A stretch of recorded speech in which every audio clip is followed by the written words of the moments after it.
Hey guys, Chaos Shinobi here. This is a story where Naruto meets a man named Sora who is a dragon sage who unlocks a seal, unleashing Naruto's locked potential and also training him to be the best shinobi with his dragon soul. Now let's begin. Chapter 1. Our blonde hero is walking towards the Inuzuka compound with a snow-white fox kit in his arms.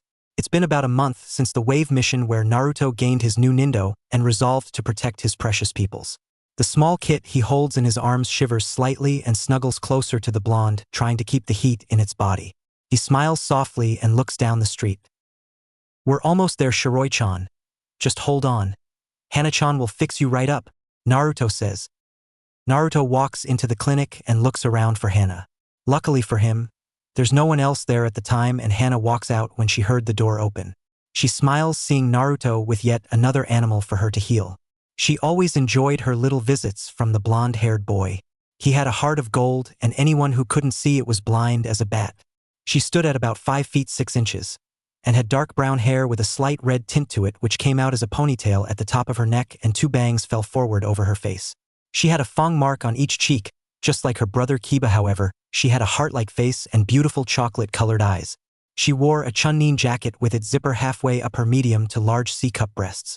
Her jacket seemed to flow down to skin-tight black shorts that went halfway down her thighs.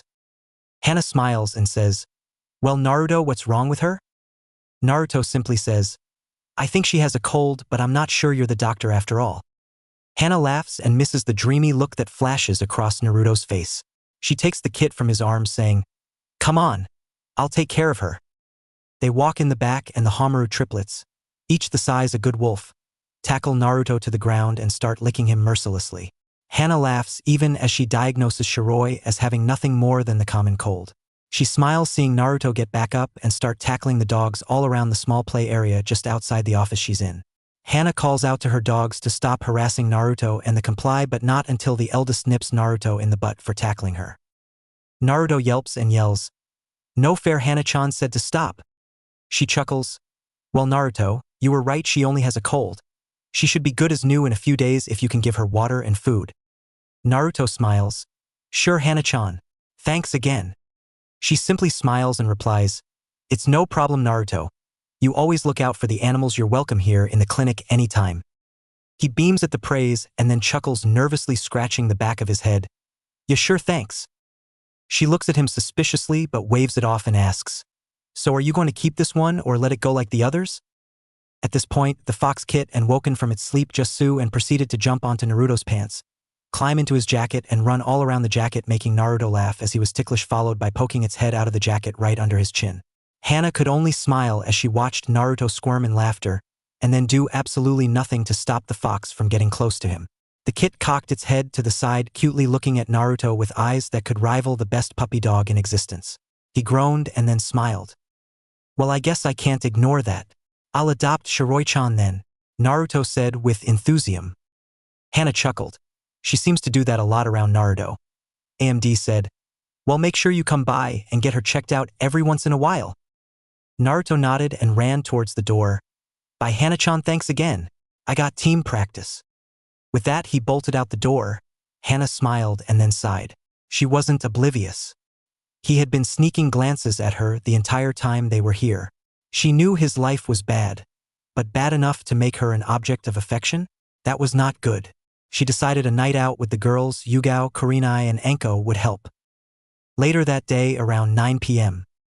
Outside the gate to Konoha, we see a man about 5 feet 11 inches, with silver hair that falls limp to just barely reach his shoulders and obsidian black eyes, standing there looking at the city with a sense of apprehension.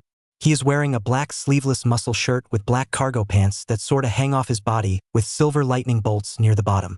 The man wears black shinobi sandals and a silver sleeveless haori with black flames across the bottom. In kanji, it says Ryujin or Dragon God, although most misread it and say Ryujin or Dragon Blade. Not 100% sure on that, but please correct me if I'm wrong.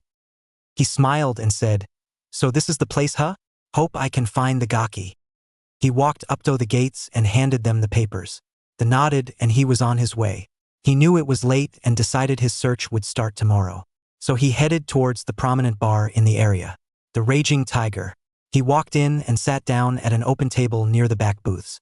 He ordered some skewers and silently ate whilst he watched the surrounding Chunnin and Jounin chatting, trying to identify if any of them had information on his target. Luckily, he sat right next to the largest booth there that happened to house the Jounin senseis, and the next booth had Hana and the girls. Hana sighed and said, "I know I got myself into this, but it's not like I can just tell the kid off. I mean, he is a great guy, but it's too much trouble, not to mention he's 4 years younger than me." Kurenai nodded. "I know what you mean. I've been lucky enough to break Hinata out of liking him, and she actually gained confidence." Just from these 2 sentences, the man was frowning rather badly. Who breaks a girl's heart? He closed his eyes, and for a second his eyelids flashed silver before turning back to their tan color. He nodded, having gotten the info he wanted. Yes, it's an ability of his, and no, he won't use it again. He's morally against it, but this was important to him. Hana looked shocked at Kurenai. "You broke her of it? That's kinda mean, Kurenai." Anko shook her head. "No, it's not. She shouldn't be a fangirl." Yugao gave her 2 cents and said, "She wasn't really a fangirl. She actually used him to get stronger. But it's sad we can't help him. The council would cause so many problems, it'd be unbelievable." Kurenai turned to the senseis and said, "Speaking of fangirls, did you guys break yours yet?" Asuma seemed to sweat and said, "It's a work in progress." Kakashi waved his hand lazily. You say something?" "That's we haven't even tried 'cause we are too lazy, if I've ever heard one," the man said. Kakashi didn't like what the man was saying and replied, "And just who are you?" The man inclined his head and said, "Isn't it polite to introduce yourself first?" "True, my name is Mato Guy, and I wish to know who would dim the flames of youth of my college." The man stared at Guy, then smirked.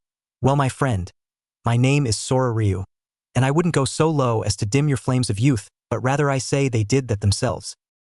Everyone stared, shell-shocked that this stranger had just matched Mato Guy in his flames of youth speech.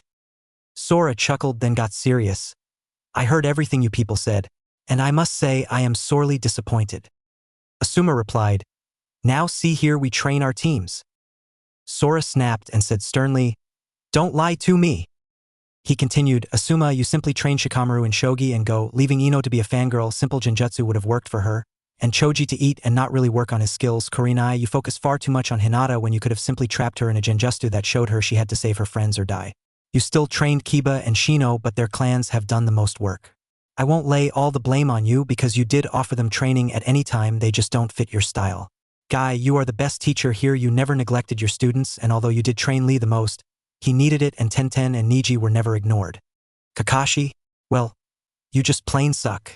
You trained the Uchiha because of his bloodline and neglected the fangirl, which could have been cured by a genjutsu similar to the one for Hinata and Ino. To be honest, your biggest mistake is the orange-wearing prodigy who needs to be taught how to fight and how to use chakra correctly. If you would have, he would be a Chunnin, almost Jounin right now, and not an academy student." Once again, everyone was shell-shocked at this proclamation. Kakashi was thinking, who the hell is this guy?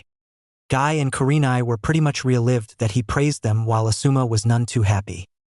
Sora looked at Hana and frowned, then at Yugao and scowled outright.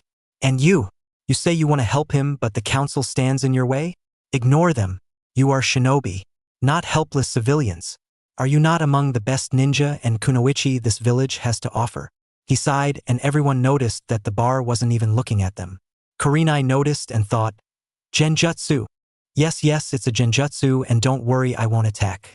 I already got what I'm looking for." Kakashi heatedly replied, "What do you mean by that?" "It doesn't matter, you won't remember anyways," Sora said, shaking his head, and then he disappeared in a silver lightning bolt. When the flash dissipated, they all looked at each other, and Anko said, "Well, I guess that's it for the night. Later, losers," and shunshined away. With a shake of their heads, the others said their goodbyes and left for their homes, completely oblivious to the ass-chewing they just got. That night, midnight, Sora went across the rooftops searching for the dilapidated building his target slept in.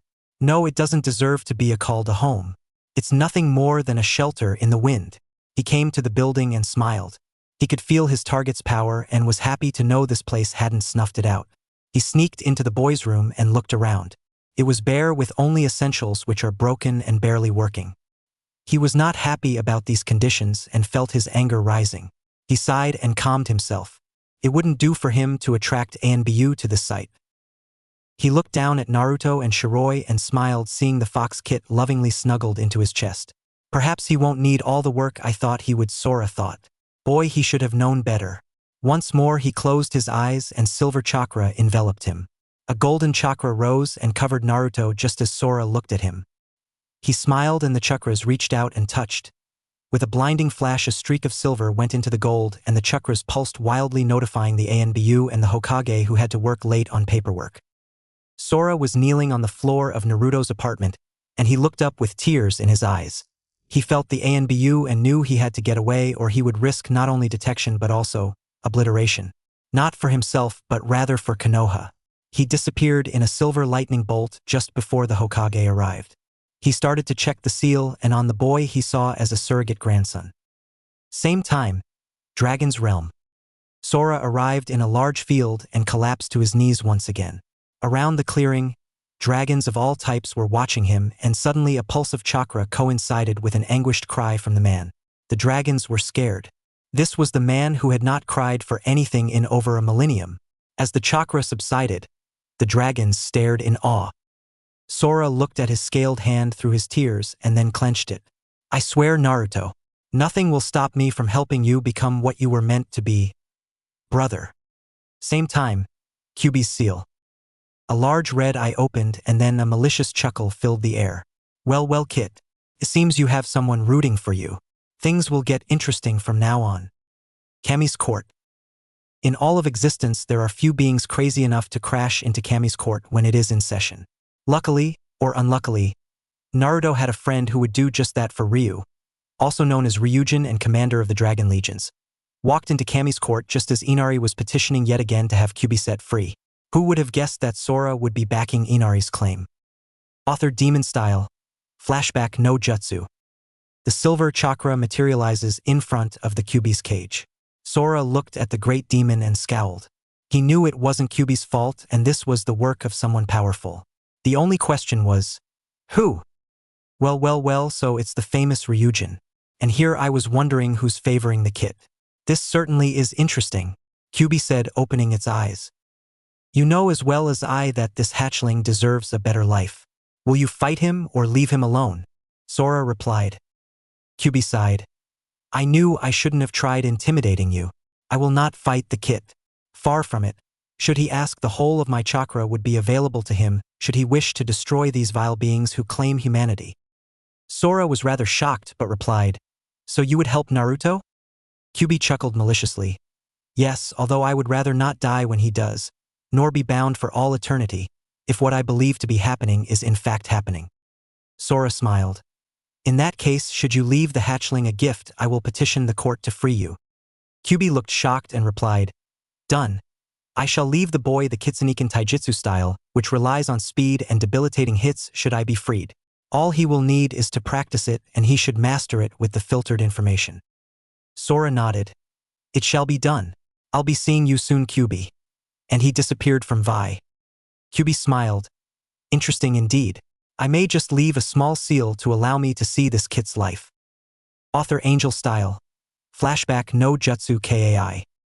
To say that the court was surprised would be an understatement. Kami motioned for silence and said, Ryujin, why would you back Inari now? Sora bowed and replied, I struck a deal with Kyuubi regarding his container. I believe it to be best for all parties involved that the contract be broken. The Shinigami stepped forward and replied, I already took payment. Are you suggesting I return Minato Namikaze to life? Sora answered, No, my lord. Rather release the seal and allow Kyuubi and Naruto Uzumaki souls to be returned to their own states, not combined. The Shinigami snarled. That was not my agreement with Minato, and I shall not change it because of some half-assed petition. Kami intervened. Ryujin, Shinigami is correct. It is his contract. Sora smirked. Then both souls shall be lost to the Shinigami forever. The Shinigami roared. Impossible. The only way for that to happen is if Naruto Uzumaki was to have manifested a dragon soul, which would cause both of their souls to tear each other apart in a year. Sora's smile got wider. Well, I guess you're right. After all, Naruto Uzumaki has manifested a golden dragon soul, so I'll just leave and let you deal with the mess. The room stared in shocked silence, the only ones knowing what would happen being Kami and Yami. The Shinigami growled and said, "Fine. I'll release them, but you owe me Ryujin." Sora's smile was reaching Naruto's patented style, so he stopped and nodded. "How about Orochimaru and Madara Uchiha in return for not reaping the kid's soul and any mate he so chooses?" The Shinigami smiled and replied, "Those, Haiden and Kakuzu, and you have yourself a deal. I'll even let you have a mate. Kami knows you need a good woman." If the gods had been any less stuck up, they would have slapped themselves silly. In the meantime, Sora nodded and grabbed Inari before leaving the court. Yami looked at Kami. "You think he'll figure out he was just played?" She chuckled. "He already knows Shinikuin played him, but he doesn't care." The gods' laughter, Shinigami included, could be heard all the way to hell. Training Grounds 7. Naruto had just been blown off and told to continue to do the tree-walking exercise, when he had already mastered it 3 days ago so Kakashi could train the Uchiha. The pink-haired Sakura had secretly followed them so she could cheer on her Sasuke-kun. Naruto was sitting on the ground seething. Naruto never seethed. He was muttering to himself, and this is the scene Sora and Inari come across when they come looking for him. "Man, Kakashi-sensei just blew me off again. What do I have to do to get some real training?" Naruto practically yelled. "Ask and ye shall receive," Sora said with a smile as he stepped out of the tree line. Who are you?" Naruto asked, pointing a finger at Sora. Sora frowned and said, "It's bad manners to point Naruto-kun. By the way, Inari-san, could you please whip up an illusion so that Naruto came in looking sick and went home early for Kakateam?" Inari smiled and replied, "My pleasure." Sora walked over to Naruto and said, "Listen, Naruto, if you come with me for the day I promise to teach you a cool jutsu, sound good?" Naruto looked at him in excitement. "Ray, really? Kakashi-sensei hasn't taught me anything 'cause he says my chakra control isn't good enough." Sora frowned and said, "Well, I'll help you with that as well. My name is Sora Ryu and this is Inari-sama." Inari bowed and Naruto smiled. "Okay, I'll go with you, but where to?" he asked with his head cocked to the side. "Why, to your house, of course," Sora replied. Naruto suddenly became wary of these people. And no one wanted to go to his house. The ones that did are usually there to hurt him. He stared at the one named Sora and looked right into his eyes. He say no deception or ill intent, but that didn't mean he couldn't be hiding it. He decided maybe they should go somewhere more public or at least somewhere he could run from. "No, why don't we go get some lunch at Ichiraku's instead?" Naruto suggested. Sora looked at Inari, who shrugged and replied, "Sure, why not? Tell you what, I'll even pay for all you can eat ramen if you let me see if there are any seals on you." Naruto, being the dunce that he is, screamed, "Free ramen! Sure, go ahead, look!" and proceeded to sit in front of Sora, who smiled brightly. Sora looked at Inari and gave him a signal to wait. Inari nodded and Sora walked around Naruto to look at the base of his neck. Sora frowned when he saw the prodigy seal. This seal caused the sealed to lose 90% of their brain power and about 68% of their full potential. It also forces the body to work 3 times harder to gain any type of muscle or for training to take effect. The only plus side is when the seal is released, you gain all of the previous training at about 4 times the amount of work. Basically, you gain 1/4 above what you should have when the seal is released. Sora told Naruto, "Listen, Naruto, I'm going to remove a seal called the prodigy seal from your neck." Inari's eyes widened, then narrowed to an almost imperceptible range. Naruto said, What's that gonna do?" Sora smiled and said, "It'll make you faster and stronger. You want that, don't you?" Naruto yelled, "Why, a great, do it." Sora nodded and yelled, "Furion Kai, seal release," slamming his hand into Naruto's neck. Naruto's eyes widen, then roll back into his head as he collapses to the ground. His body starts to grow muscles before their eyes. Sora looks at Inari and says, "Man, that seal was fucked up. It sealed 90% of his potential and all but 5% of his brain. It's amazing he's able to function." Inari shakes his head and replies, "Humans fear what they cannot comprehend. Shall we release Kyuubi while he is asleep?" Sora nods and holds down Naruto while Inari reaches into the seal and says, "Kyuubi will not be allowed back into this realm for 1,000 years unless the kit or myself summon him here. That shall be his punishment." Sora agrees and looks down at Naruto, who was starting to wake up. Inari nods and leaves, taking Kyuubi back to his corner of hell. Naruto rubs his head and says, "Oh www, that hurt, man, you could have warned me." Sora chuckles and says, "Sorry Naruto, so how do you feel?" Naruto stops for a second and says, "I feel great, kinda like I'm flowing with energy and I can finally control it." Sora smiles and thinks, so since his mental capability is up, his control improved, and I'm guessing Kyuubi left a bit of chakra as a parting gift, considering Naruto now has Sannin chakra reserves. This is good. Actually, this is very good. Now I can train his body before the Chunin exams while his clones work on mental knowledge. Naruto looks at Sora and says, "So free ramen, right?" Sora laughs and replies, Right, but listen, before we go I want to show you something, do you agree?" Naruto cocked his head to the side and said, "I'm sure you haven't hurt me yet, so why not?" Sora frowned at the yet in his statement but nodded, and he pushed Silver Chakra into Naruto's head, showing him the last few minutes about the seal and Kyuubi. Naruto's eyes bulged at the info, and then he looked at Sora solemnly. "So you're going to train me and I'm supposed to just trust you?" Naruto asked, nearly shaking in rage. Sora sighed. "Not at all. I will train you if you want, but the choice is yours alone. If you so choose, though, I will explain everything about myself. In the future, when I deem you ready, I will even tell you of your parents." Naruto looked shocked and said, "You know who my parents were?" Sora nodded. "Yes, but I want to teach you, but if you agree you will know before these Chunin exams. That I promise, and dragons never break a promise." Naruto smiled and replied, "Then I guess we better get started. Sensei." Sora smiled in reply, and suddenly a loud noise echoed across the grounds. "Growl." They both blushed and Sora said, "Ramen it is. Race ya." Naruto laughed and said, "You're on." Cracking the ice. Naruto and Sora were seated at Ichiraku's and Sora was crying anime tears. He knew Naruto could eat, but damn, could he eat when he wasn't paying? 39 bowls and going on 40. Sora just sighed and paid for the 40 bowls before motioning to Naruto that they needed to talk.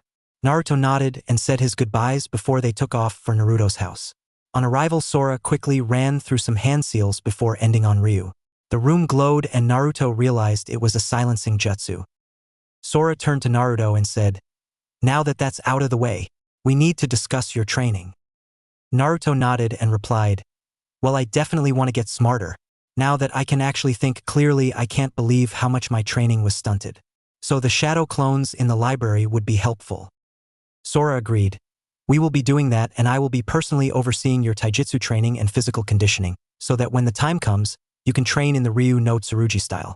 From your body build, I would say you are built more for speed and agility than power and control.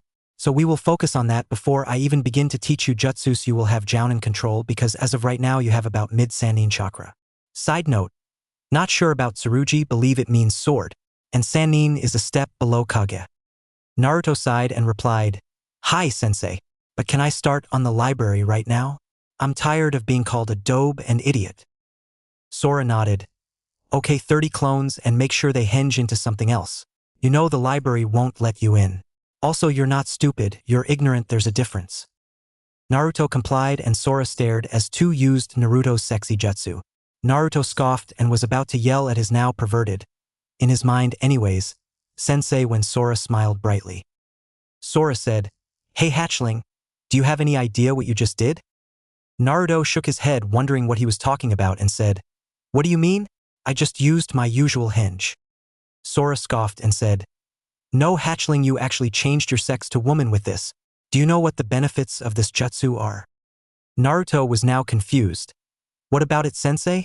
I thought we were supposed to change with this technique." Sora stared in amazement. "Hatchling, henge is not an actual transformation.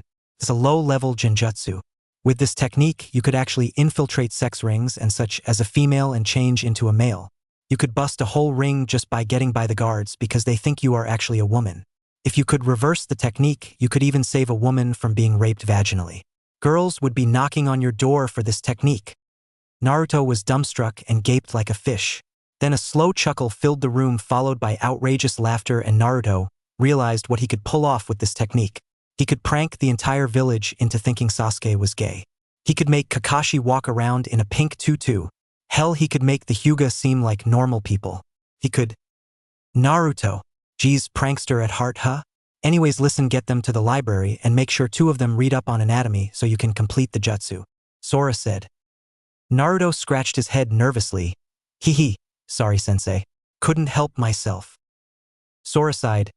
It's fine, but no pranks, you need to keep this low-key until after the Chunin exams. They start in 3 months, so we need to get cracking. He turned to the clones. Alright, you heard the rules. Naruto, you read the anatomy. The rest of you find books on math, science, strategy, and jutsu theory. When you're close to dispelling, choose one to tell Naruto, then wait 3 minutes before dispelling one by one with 1-minute intervals so he doesn't pass out. They nodded and were off. Okay. Now we need to get you some weights and some new clothes. God, orange should have been banned when you bought that. Naruto sighed. It's the only thing I could afford. Besides, I don't exactly have the money to buy top-quality equipment. Sora nodded. Well, don't worry about that. I'll pay, and in return your work your butt off deal. Naruto smiled a true smile but asked, You'd really do that for me? Sora looked at him and remembered what he had seen and said, That's right. I haven't told you why I'm so interested in you, have I? Naruto looked confused and Sora sighed. Sorry, Naruto. Listen closely. Naruto, you have manifested a golden dragon soul. Only one other in history has ever done this, and it was done over 2 millennium ago during the Great Demon Wars. That person was me, Naruto, where I manifested my dragon soul through extensive defense of the people I loved against hordes of demons. You manifested it through your indomitable will and kindness to all things. Naruto, you are a far better man than I ever will be, and I wish to tell you that no matter what happens, I will be your brother in arms. When you fight, I fight. When you seek diplomacy, I will help in any way I can. No matter what, I consider you a brother and will always treat you as such, well, except in training. Do you understand, Naruto? Naruto stared at this man who claimed to be a brother. Could he accept such a thing? After all his life, all he wanted was someone to accept him. He thought Hana might, but this stranger showed up and promised to always help him. Naruto opened his mouth, then closed it, then opened it again. How can I trust you? I know you're putting yourself out here, but it still isn't easy for me. Sora nodded and said, I swear on my dragon soul, the most important thing to me, that what I say is the truth, and if I should lie, then let me be struck down by the dragons I command. Naruto's eyes widened and looked around. Since nothing was happening, he bowed his head and said, Thank you. I accept. With that, silent sobs came from Naruto, but Sora hugged him. It'll be all right.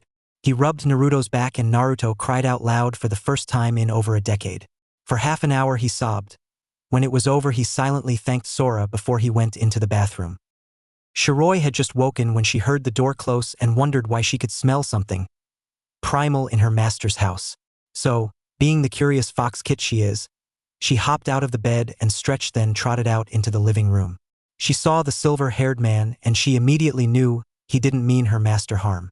After all, how could one with such a calmly primal smell do harm? So she trotted up to the man and paw-wed at his leg until he looked down. Sora smiled brightly seeing the little kit. Well, Shiroi-chan, it's good to meet you. She kept pawing until Sora realized what she wanted. He bent down and picked her up, then started to scratch a particularly sensitive spot behind her ear, and she mewed before purring loudly at his ministrations. When Naruto walked out, he smiled seeing his little friend get along with his new brother. Sorry about her, Sora-ni-san.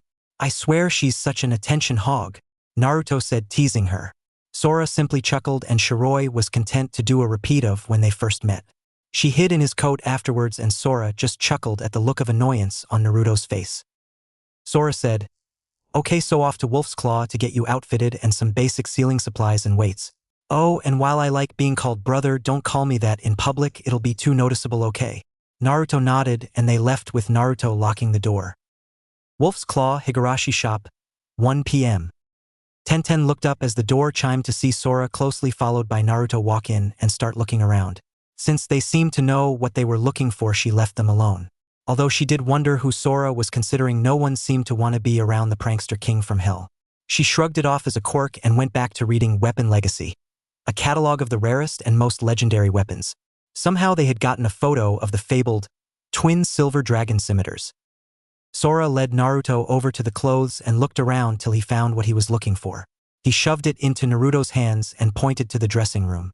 Naruto entered and re-emerged looking a new man. Gone was the orange monstrosity, and now Naruto looked like a true ninja. He had on a black muscle shirt with black cargo pants which had golden flames licking his ankles. He had a haori like Sora, but his was black with blue lightning bolts running from near his ankles to connecting above his tailbone, running up his spine and spreading to look like small tree limbs going into his hair, and a bolt running to his shoulder. Tenten caught a look and nearly drooled. That kid was hot when he had some real clothes. Common, he looks just like his dad. Well, without the coat covering half his face. Tenten walked over and said, "I didn't want to say anything, but damn, that's better than what you had before. If you don't buy it, I might just give it to you." Sora smiled and said, "Good, because I want 8 copies of these clothes done in a month. Is that possible?" Tenten nodded and said, "Sure, but it'll cost you about $1,000 because those clothes are extra durable and have growth and repair seals on them." Sora's smile got even wider. "Even better. We will also need about 30 sets of kunai and shuriken, 5 rolls of ninja wire, 2 cases of exploding tags, 3 sets of beginner's sealing, and ANBU shin and forearm guards. Better make that 3 sets of those guards. Oh, and chakra weights, but not the ones that drain chakra." Tenten gasped and said, "Yes, sir.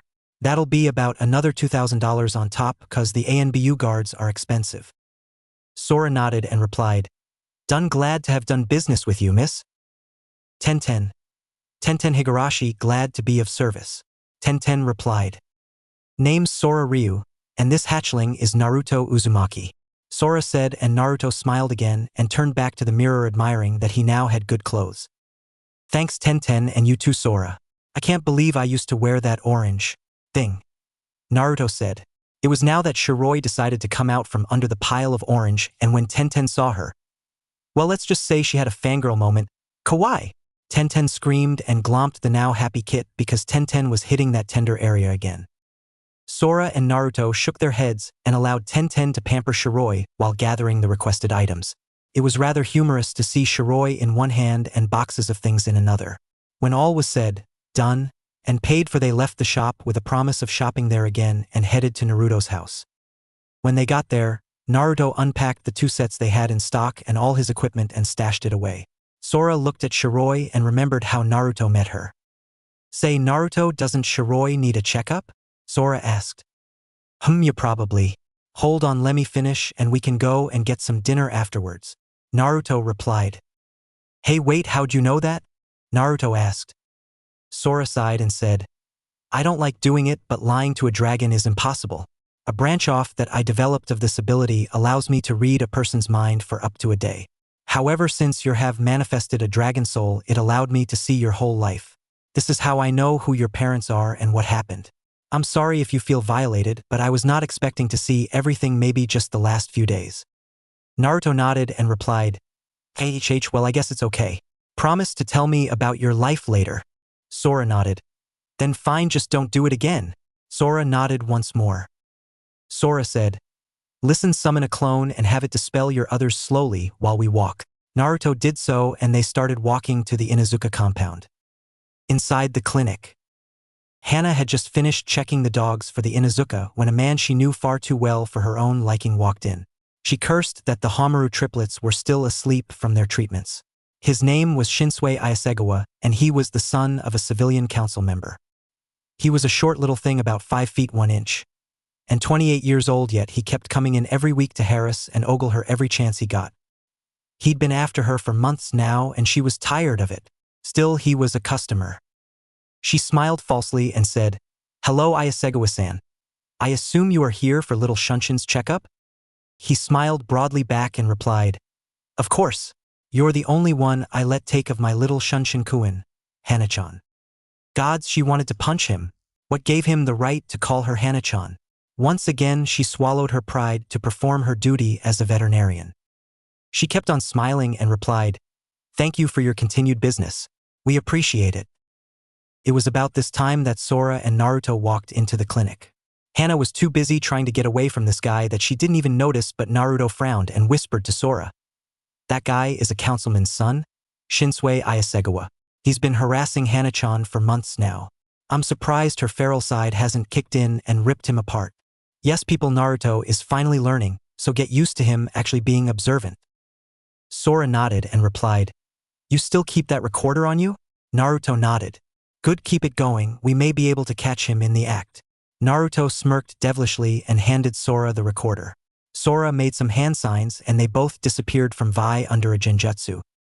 Hana took the little poodle from Shinsui and headed towards the back with him in tow. However, neither noticed the slight shimmering in the air where two men and a fox kit were following silently. She got to the back, and while she knew the man was ogling everything he could see, she proceeded with her examination. She tried to hurry, but unluckily it seemed little Shunshin had swallowed something solid and she had to do 4 jutsu just to determine if it was hurtful or not. Lucky for the dog, it wasn't, but Hana had to keep hearing the boring dribble from Shinsui. So Hana-chan, how is Shunshin-kun? He asked. Well, he has a small solid object in his intestinal tract, but it'll pass soon, so don't worry about it. Hana replied. Well then, how about I pay you for this, and we can talk about something a little more personal? Shunsui replied while getting closer to Hana. He did not phrase this as a question. By now Hana was nervous. The civilian council was well known to take care of its family members, and if she turned him down, her whole clan could suffer the consequences.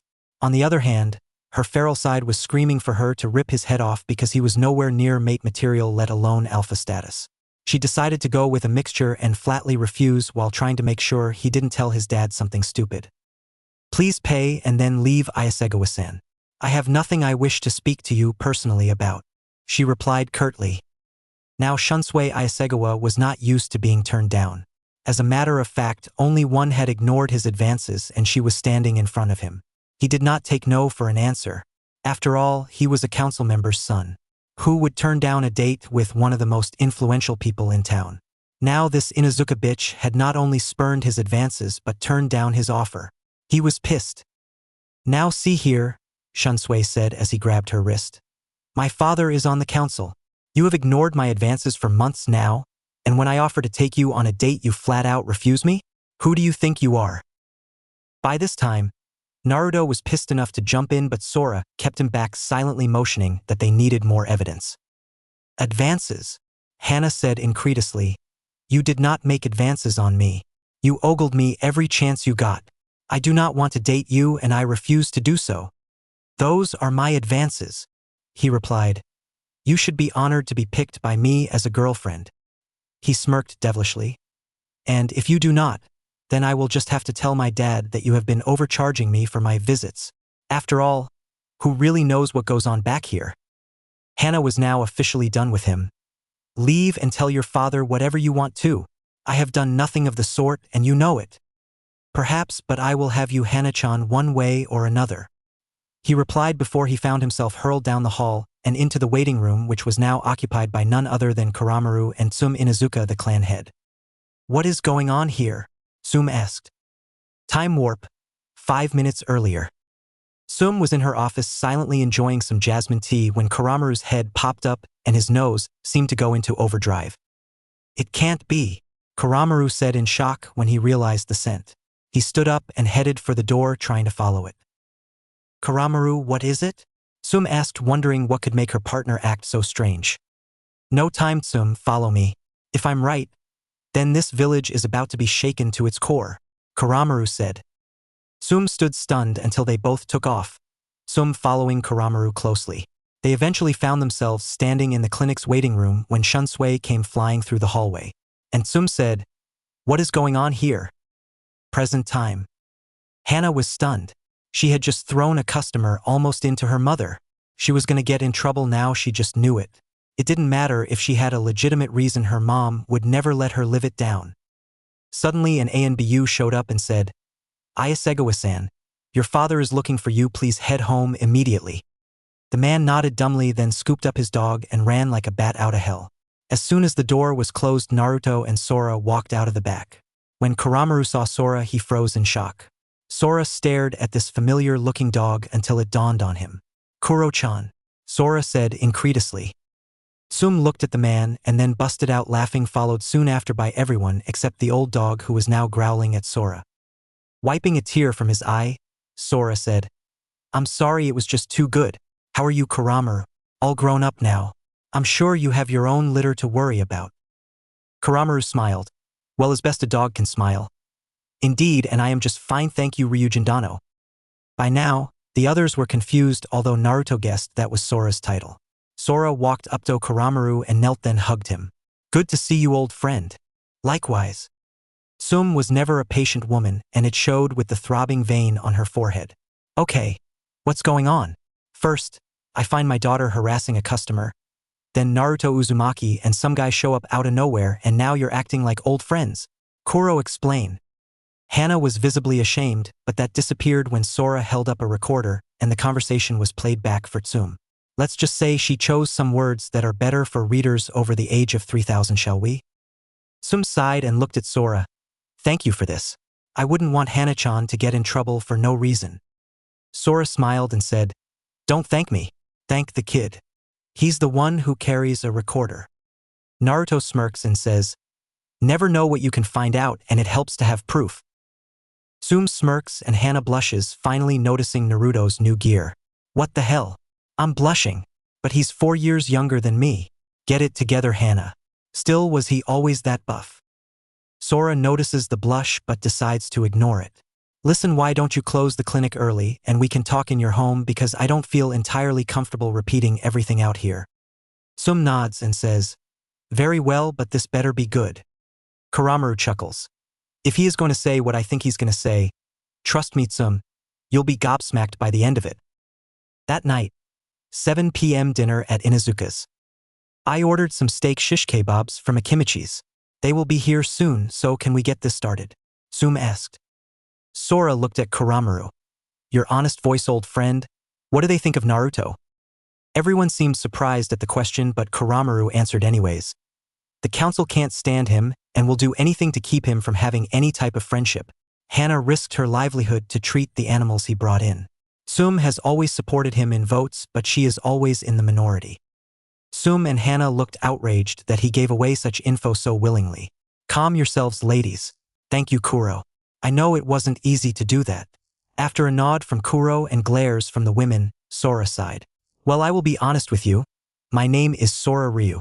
My title is Ryujin, as Kuro said, and I need your solemn promise that nothing said after this will be heard from those outside this room, and that includes your Hokage and council. They looked skeptical at first, but Kuramaru spoke up. Promise him, ladies. He will tell you everything. When it is done, you will know why he swore you to secrecy. They looked at Sora, then at Kuramaru again, and sighed. We promise on our fangs and claws we shall not breathe a word of this to others. The doorbell rang and the food was delivered and served. As they munched, Kuramaru looked at Sora, who put up the silencing seal, nodded, and began to explain everything from the time he arrived in Konoha to his seeing of Naruto's memories, and how screwed up his learning was, to his meeting them in the clinic, surprising even Naruto. Tsum sighed. That is a lot to take in. If Kuramaru hadn't backed you up, I wouldn't believe you. Sora nodded. I know, but believe me, I would not lie to friends of Kuramaru's. Hana looked at Naruto and asked, Naruto, is what Sora-san said true? Were you really under that seal and deliberately not taught? Naruto looked down and then replied, Hi, Hana-chan. Luckily Sora-Nisan found me, and we have begun to reverse the affects. Sora looked at Tsum. Is it true that the civilian council is keeping women away from Naruto, so he won't be able to have children? Naruto looked shocked. Hana hung her head in shame and actually felt tears welling up at that, though. She had known her mother told her to keep her distance, but she didn't know the council was forcing her hand. That was horrible. Tsum sighed and her eyes glistened. Yes, they are. They told all the clan heads that if any woman got close to the demon brat, she wouldn't live to see another sunrise with the ability to produce children. They supposedly have Danzo backing them, but no one can prove it. Sora scowled and Naruto looked close to tears along, while Hana was outright crying. Hana sniffed and looked at Tsum. Why didn't you tell me? You just told me to stay away. Naruto stiff-ended, and when he looked at Hana thought, so she's just like them too, huh? Guess I can't blame her. Tsum's eyes were still down when she replied, I knew you liked to see his smiling face every day, and he always brought those animals to the clinic. Personally, I was hoping he could brighten your day and perhaps you could return the favor. Hana scowled. He does brighten my day. As for the council, I wouldn't have cared. Naruto's probably the kindest man I know. He doesn't deserve to be treated this way, Mom. Sora was smirking, thinking, well, just maybe there's hope for you yet, hatchling. Naruto stared in shock at Hana's proclamation. She just stood up for me. Did I misjudge her? Maybe I was right the first time. When Hana looked at Naruto, she got the first look at Naruto's true smile. While not as wide as his famous foxy grins, this one caused her heart to practically melt in her ribcage. "Thank you, Hana-chan," Naruto said. If Hana had been capable of coherent thoughts at the time, she might have blushed instead of just smiling goofily instead.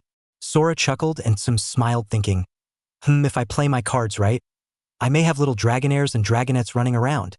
She glanced at Kuramaru, who had a similar gleam in his eye. Sora cleared his throat.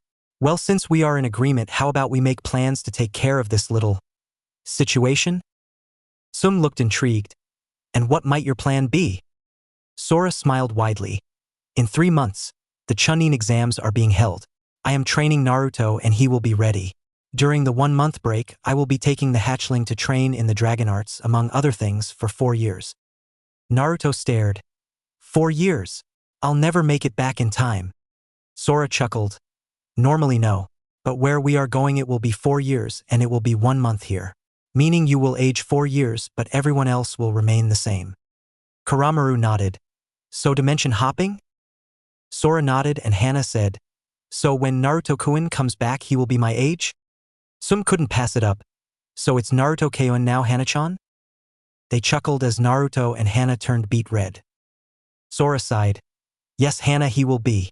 In any case, do you accept this, Naruto? If you do, when you return, your heritage can be claimed. No, I will not tell you who it is yet, but when Naruto learns it I will relay the info if he so wishes. Naruto nodded. They already know everything else and yes, I accept. Sora stood and said, then Naruto, we best be going. And to answer your question, Tsum-san, yes, his heritage is that important. Ciao. Sora and Naruto disappeared in a silver lightning bolt and Hana said, well, at least things will be interesting in 3 months. Tsum nodded and headed towards her room. Indeed. And Hana? Hana looked at her mother. Yes. Tsum said, I approve if you want to. If not, well, I'm sure he'll make another woman happy. Maybe I can get him myself? And she laughed all the way to her room. Hana blushed at what her mom said but was thinking, Helen ouold biddy, WOH, calm down, wild side. Still, maybe letting my wild side get near Naruto would be fun. Hana chuckled pervertedly and wiped some blood from her nose before turning in for the night. Training and rightful recompense. Naruto was awoken at 5 a.m. by a bucket of cold water and his mattress being flipped. He gurgled and spit the water out, then shot up staring at his assaulter venomously. What the hell was that for a Nikki? Naruto roared. It's time for training, hatchling, and you are late, Sora replied. Naruto grumbled something about sadistic brothers when he smelled eggs and bacon in the kitchen. He looked at Sora, who nodded to the bathroom before returning to the kitchen. Naruto performed the morning rituals and, after getting dressed in his new attire, he made his 30 clones and sent them to the 24-hour library. He sat at the table and looked hungrily at the breakfast that was almost ready. Now Sora was no world-class cook, but when all you eat is ramen, well, let's just say Naruto devoured the breakfast at a pace that made Hiraishin look slow. Sora chuckled and said, all right, follow me, we are going to training ground 8. I scoped it out yesterday and found no one uses it. Plus, it's near your team's training ground, so less time moving from one to the other. Naruto nodded, and after Shiroi jumped into Naruto's Haori and snuggled herself into a rather large pocket on the side of his leg. Luckily, it was early morning, so no one saw the two jumping across rooftops to get there. Sora turned and said, okay, Naruto, here's how this will work. We will start with some stretches to get the muscles warmed up. Following that, you will run around Konoha's outer wall for 5 laps. Then 50 push-ups, sit-ups, pull-ups, and squats. Then 20 minutes of meditation. This will let you relax and increase your chakra control. You should be done by 7. At this time, I will decide if you join your team or if you send a reinforced Kage Bunshin in your place while I train you personally.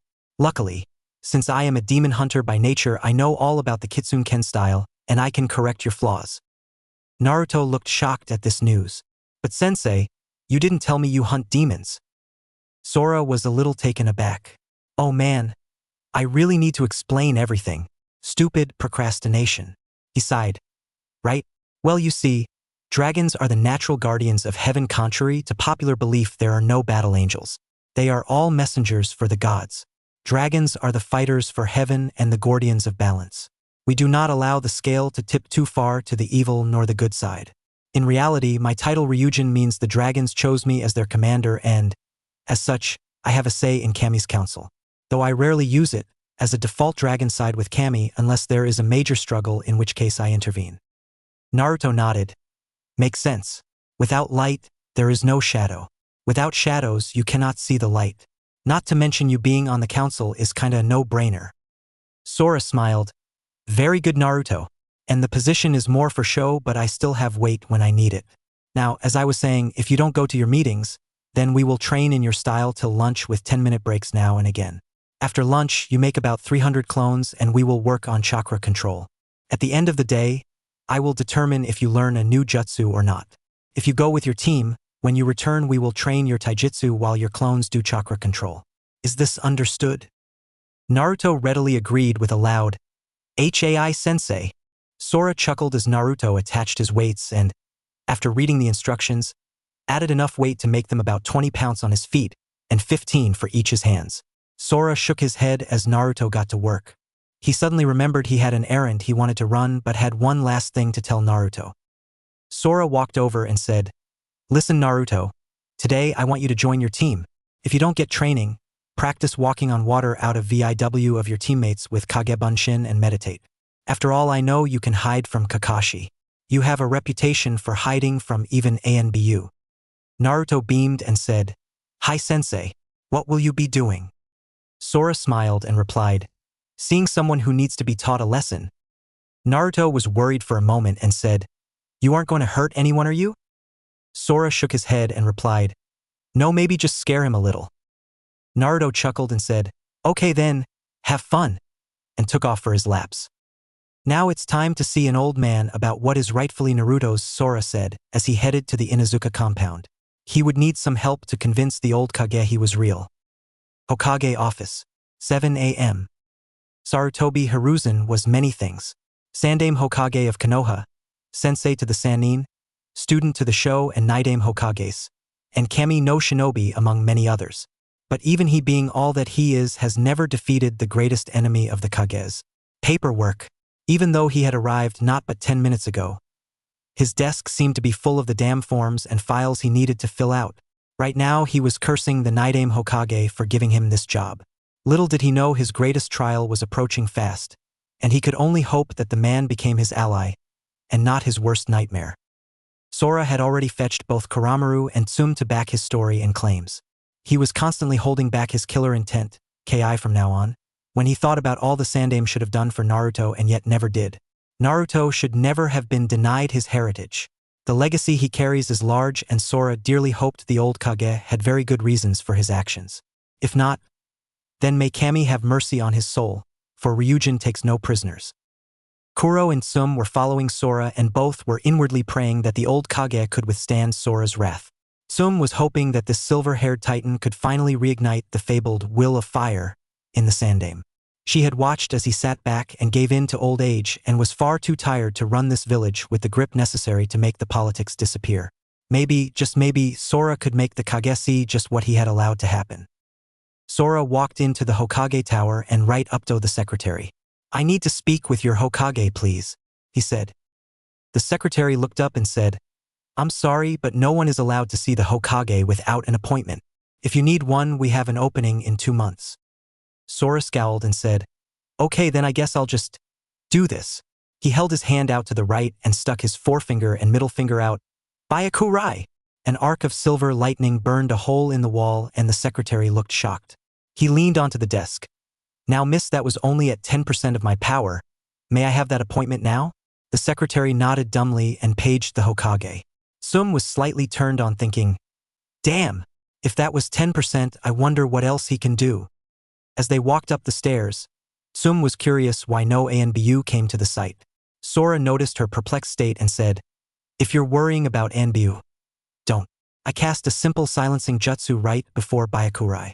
Tsum simply nodded and they walked into the office. When the Sandaime heard he had visitors, he was hoping they would distract him from this dreaded paperwork. Imagine his surprise when one of his visitors is none other than the Inuzuka clan head, Tsum herself. He wondered who the silver-haired man was idly but mostly brushed him off. Anything to get out of paperwork for a few minutes. "Ah, Tsum-san. To what do I owe the pleasure of your visit? He asked. Sora stepped forward. I am the reason for her visit, WRM. Please dismiss your 2ANBU. I have sensitive information I know you don't want to be heard by fools. One of the ANBU stepped forward. Who are you? And what gives you the right to call our Hokage a worm? Kuramaru growled. You misunderstand. He called Hokage-sama a WIRM as in a dragon elder, not worm as in the dirt eater. Sarutobi waved off the ANBU and, while disgruntled, they left with a quiet shunshin. Sora ran through some hand seals and the room glowed blue then silver and settled back into a bright room. Sarutobi recognized the silencing seal, but what was that silver light? Sora sat in a chair in front of the Hokage and Tsum silently took the one next to him. Well, that takes care of the fools now, Sarutobi. I respect you for your duty to this village, that is why I called you WRM. But you and I have a lot to discuss and it all concerns one Namikaze Naruto, son of Minato Namikaze and Kushina Uzumaki Namikaze. The Sandaime was sweating bullets and looked pale as a ghost. Tsum stared gobsmacked that she hadn't figured out the pup's sire when it practically stared her in the face. Sarutobi was mentally freaking. How the hell does he know that? Only myself and Jiraiya know of his heritage.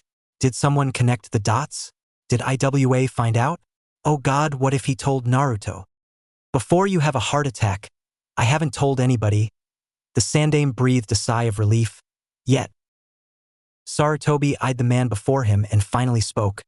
How did you come by this information? Only 2 people in this world know that secret. Sora sighed. True, only 2 people in this world know it. But whoever said I am from this world? Sora really did not feel like being interrupted, so he quickly explained his history and his status. He left out Naruto's involvement for now. Sarutobi looked like a fish out of water when he was done. Luckily, Tsum had run interference and confirmed everything. Sarutobi sat silent for a few minutes before looking at Sora and replying, That is quite a story. However, you still haven't told me why you're here, or for that matter how you figured out Naruto's heritage. Sora sighed. I left out Naruto because I wanted to speak with you about your actions. Rather your inaction, concerning Naruto. Sarutobi was not happy to say the least. Now see here, Naruto has grown up to be a fine young man. What are you implying? Sora growled out. How about the fact Naruto was beaten at least bi-weekly every year since he was 7? How about, instead of a birthday with presents and cake, he gets stones and broken limbs? How about the fact that Naruto has the maturity of a 7-year-old? Yet nothing seems wrong to you. Tsum hand inched a hand slowly over to Sora and looked at him to calm down. After all, the Sandaime was white at the Ki Sora was putting off. When he finally regained his composure, Sora looked at the still recovering Sandaime and said, How many seals should there be on Naruto? Sarutobi was surprised at this question and replied, Only one, the Shiki Fuyin that holds the Kyuubi at bay. Sora wanted to groan and growl again. Wrong, there were 3 seals on Naruto, a protege seal and an additional suppression seal for his mind incorporated into it. Of course, the Shiki Fuyin is still there. Sarutobi was shocked. Protege seal. Is what this man saying true? Have I truly ignored Naruto this much? Sora, I have a request to make. The Sandaime said softly. Sora looked intrigued. Yes. The Sandaime put his hands together under his chin and replied, Tell me everything you know about Naruto. In return, I will do whatever you ask so long as it does not hurt Konoha. Sora looked pleased. In that case, the favor I want is to have Naruto's heritage announced at the Chunin exam finals after their fights. In addition, any scrolls or money he has, I want them now. Sarutobi looked surprised but said, I can't just give that to anyway, but the first part shall be done if Naruto is strong enough. Sora nodded and said, After my tale, you will see. I can be trusted with Naruto's heritage. In addition, I plan on telling Naruto his parentage during the break. Sarutobi nodded.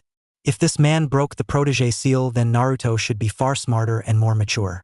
Hopefully, he won't hate me for keeping it from him. Sora proceeded to tell Sarutobi about Naruto's seal, what it did, how the Kyuubi was gone, and Naruto's Dragon Soul status along with his acceptance of Sora's brotherhood. Throughout it all, Sarutobi remained calm and was honestly surprised many times. He always knew the boy was destined for greatness. Tsum was thinking about Naruto himself and hoping her daughter didn't screw up her chance with him. Then she got a devilish smirk. Finally, I can let Hana have what she wants. Not to mention I can help the pup as I should have all this time. All I have to do is ask Sora to take care of it. The Sandaime sighed. I see. First of all, thank you, Sora-san. You have done more for the boy in 2 days than I have all his life. Sora shook his head. While I may have been able to help, he wouldn't be so receptive if you had not paid attention to him like you have. Sum cleared her throat. Sora, may I ask for a favor as well? Sora looked confused but nodded and replied, Sure, you have done me a service, so it is only right I do the same. What is it you need? Sum looked at him and said, Protect Hana. Sora was a little surprised but replied, You gave her permission to seek Naruto, didn't you? Sum nodded and smiled. If she lets him go, I may just have to snatch him up. While the Sandaime looked a little revolted, Sora just chuckled. Very well, but that reminds me, WRM. Did you know the Civilian Council and Danzo have been trying to keep the clans from being near Naruto? The Sandaime was surprised, although he didn't show it. No, I always assumed they stayed away as a precaution to what the civilians would say. What does Danzo have to do with this? Heh, hook, line, and sinker Hokage-sama, thought one feral lady. Sum replied. He backed the council with not only economic bans, but also threatened any female near Naruto having their reproductive organs removed. Sarutobi was asked and shied. They what? He roared, and suddenly Tsum could barely breathe with the Ki coming from the old man. Yet she took barely any notice of that. All she saw was the fire burning in Sarutobi's eyes. Heh! The Kami no Shinobi is back. Run in fear, you little cowards. Suddenly, the desk buzzed and the secretary said, Excuse me, Hokage-sama, but it seems there is a council meeting being called into attendance. Sarutobi stared at the buzzer for a moment, then hit the button and said, Very well, tell them I will be there shortly, and with Tsum-san and a guest. He looked up at them and said, Now is the time to fix these mistakes. I am tired of this position. Once more, I will stand for Naruto, but soon I will choose a successor. Thank you, both of you. I promise I will make it up to you and to Naruto. He walked over to the fourth picture and put a combination in to open the safe behind it. Taking the scrolls, he handed them to Sora. Please take care of him. I hope he can forgive me. Sora smiled and took the scrolls. He never blamed you. Personally, I don't think he ever will. Sarutobi smiled. Thank you, and motioned for them to follow as the seals dropped down. Training ground 7:10 a.m.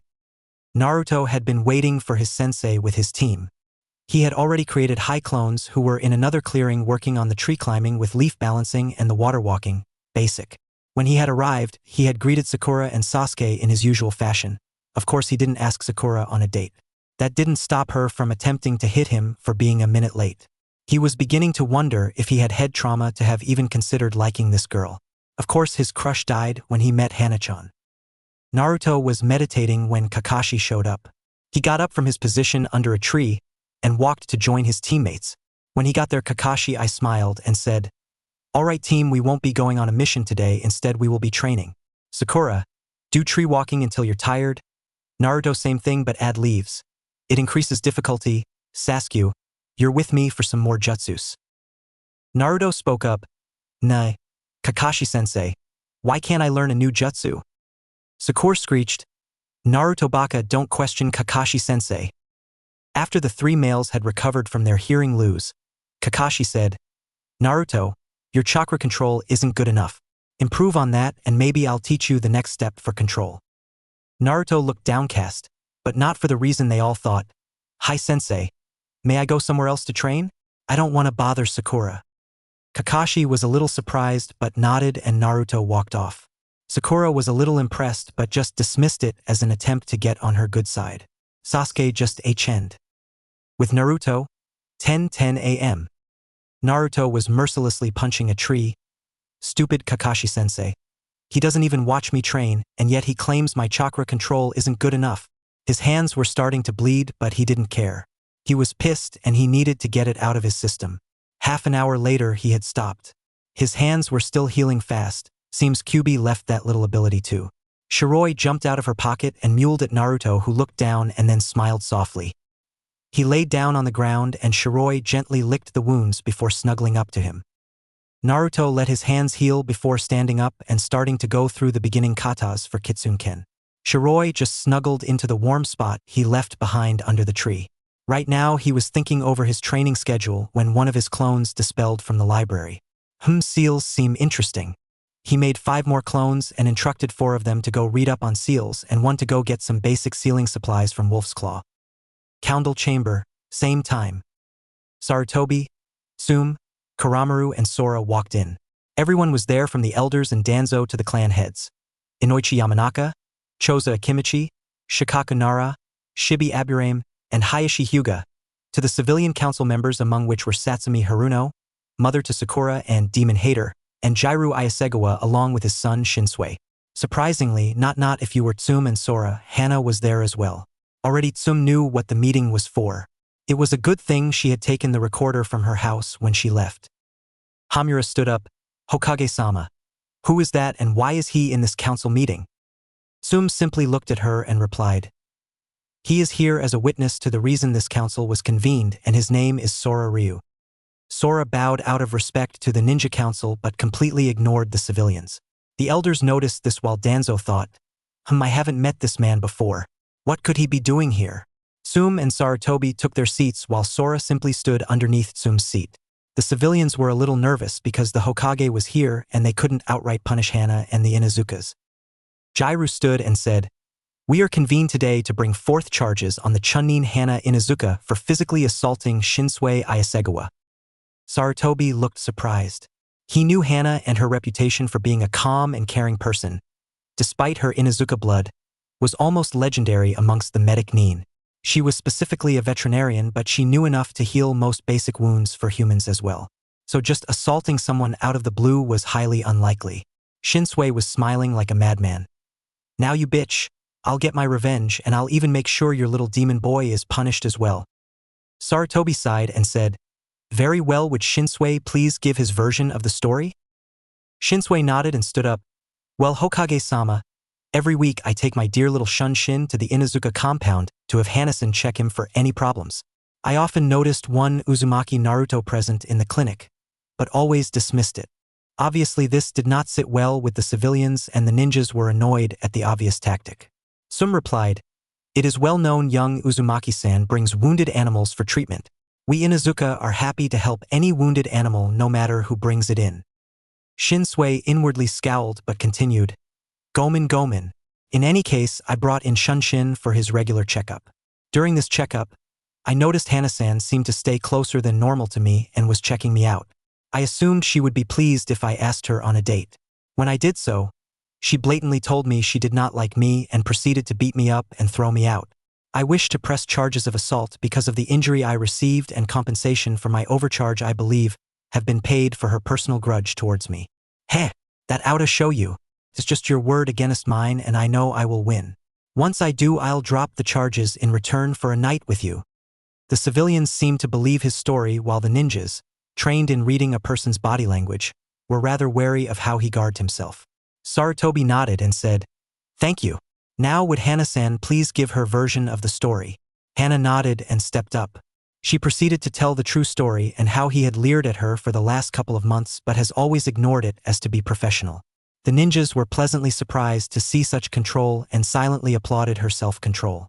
This didn't change the minds of the civilians and the elders were not happy that Naruto was close to anyone, especially this woman. Danzo was thinking, I need to eliminate this girl. When the demon grows up, I can just capture him and have some of my female root rape him to give me some demonic offspring. Sarutobi simply looked impassively. There was not yet enough evidence in the claims. Sora cleared his throat and said, Hokage-sama? If I may. Sarutobi nodded and remembered Tsume's earlier words. I wonder what she meant by that. Neither of them had mentioned Sora in the room with them. Sora stood and said, Well, to put it bluntly, Shinsui lied through his teeth and everything Hana said was true. I myself arrived just after he did. Now one little fact about me. I despise rapists above any and all beings besides child molesters, which is currently tied at the top of my shit list. He proceeded to explain everything he saw under the Jinjutsu and even asked Tsume to play the recording so as to back his story, although he conveniently left out Naruto. Needless to say, the ninja believed him. Some of the more logical civilians did. although it helped that Iasegawa was an economic opponent of theirs, as did Sarutobi. After all, why would a 3,000-year-old being lie about something as trivial as this? Sarutobi sighed and said, "The charge are dismissed and I find in favor of Hana Inuzuka in the amount for $2,000 in reparations for this farce of a trial." Most people nodded, although a few seemed a bit miffed.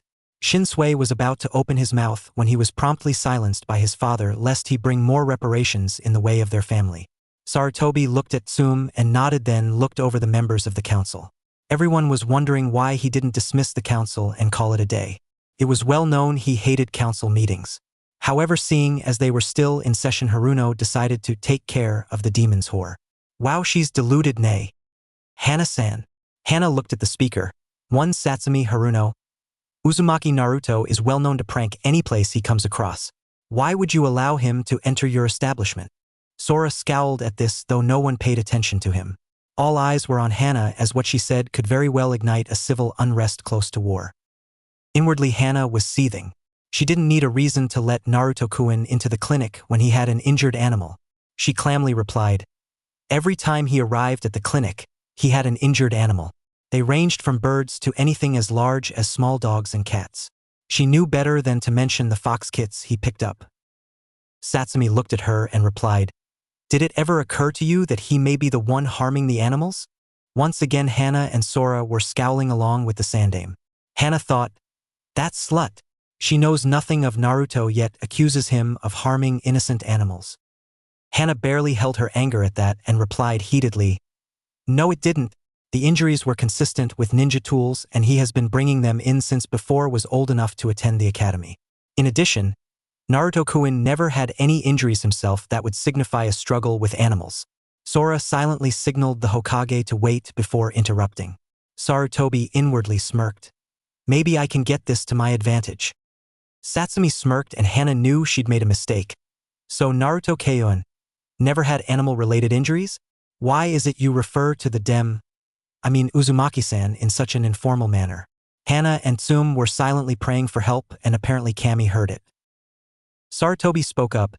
Is there a problem if she wishes to address Naruto-kun in an informal manner, Haruno-san?" Satsumi's smile vanished and she replied, "Of course not, Hokage-sama." Sarutobi wasn't going to let her get away with that. "Truly? It does not have anything to do with this law I have in my hand? Law 3179 of the village hidden in the leaves. If any woman is to become romantically involved with one Uzumaki Naruto, they are to report to the council to 1. Have their ovaries removed, or 2. Any and all children born to these couples must turn over the child to the state to ensure that it is a stable human child. If it is not, the state has every right to confiscate and hold the child until such time as it is not deemed a threat.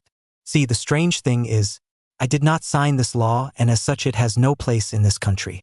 Perhaps you can tell me where it came from, Haruno-san." By now the council was sweating bullets. "Boo," Sarutobi said as 2 showed beside him. "Take Haruno-san to Ibiki and find out who else was in on this." They nodded and grabbed the now screeching Haruno and dragged her off. The clan heads were visibly pleased. He lit the law on fire.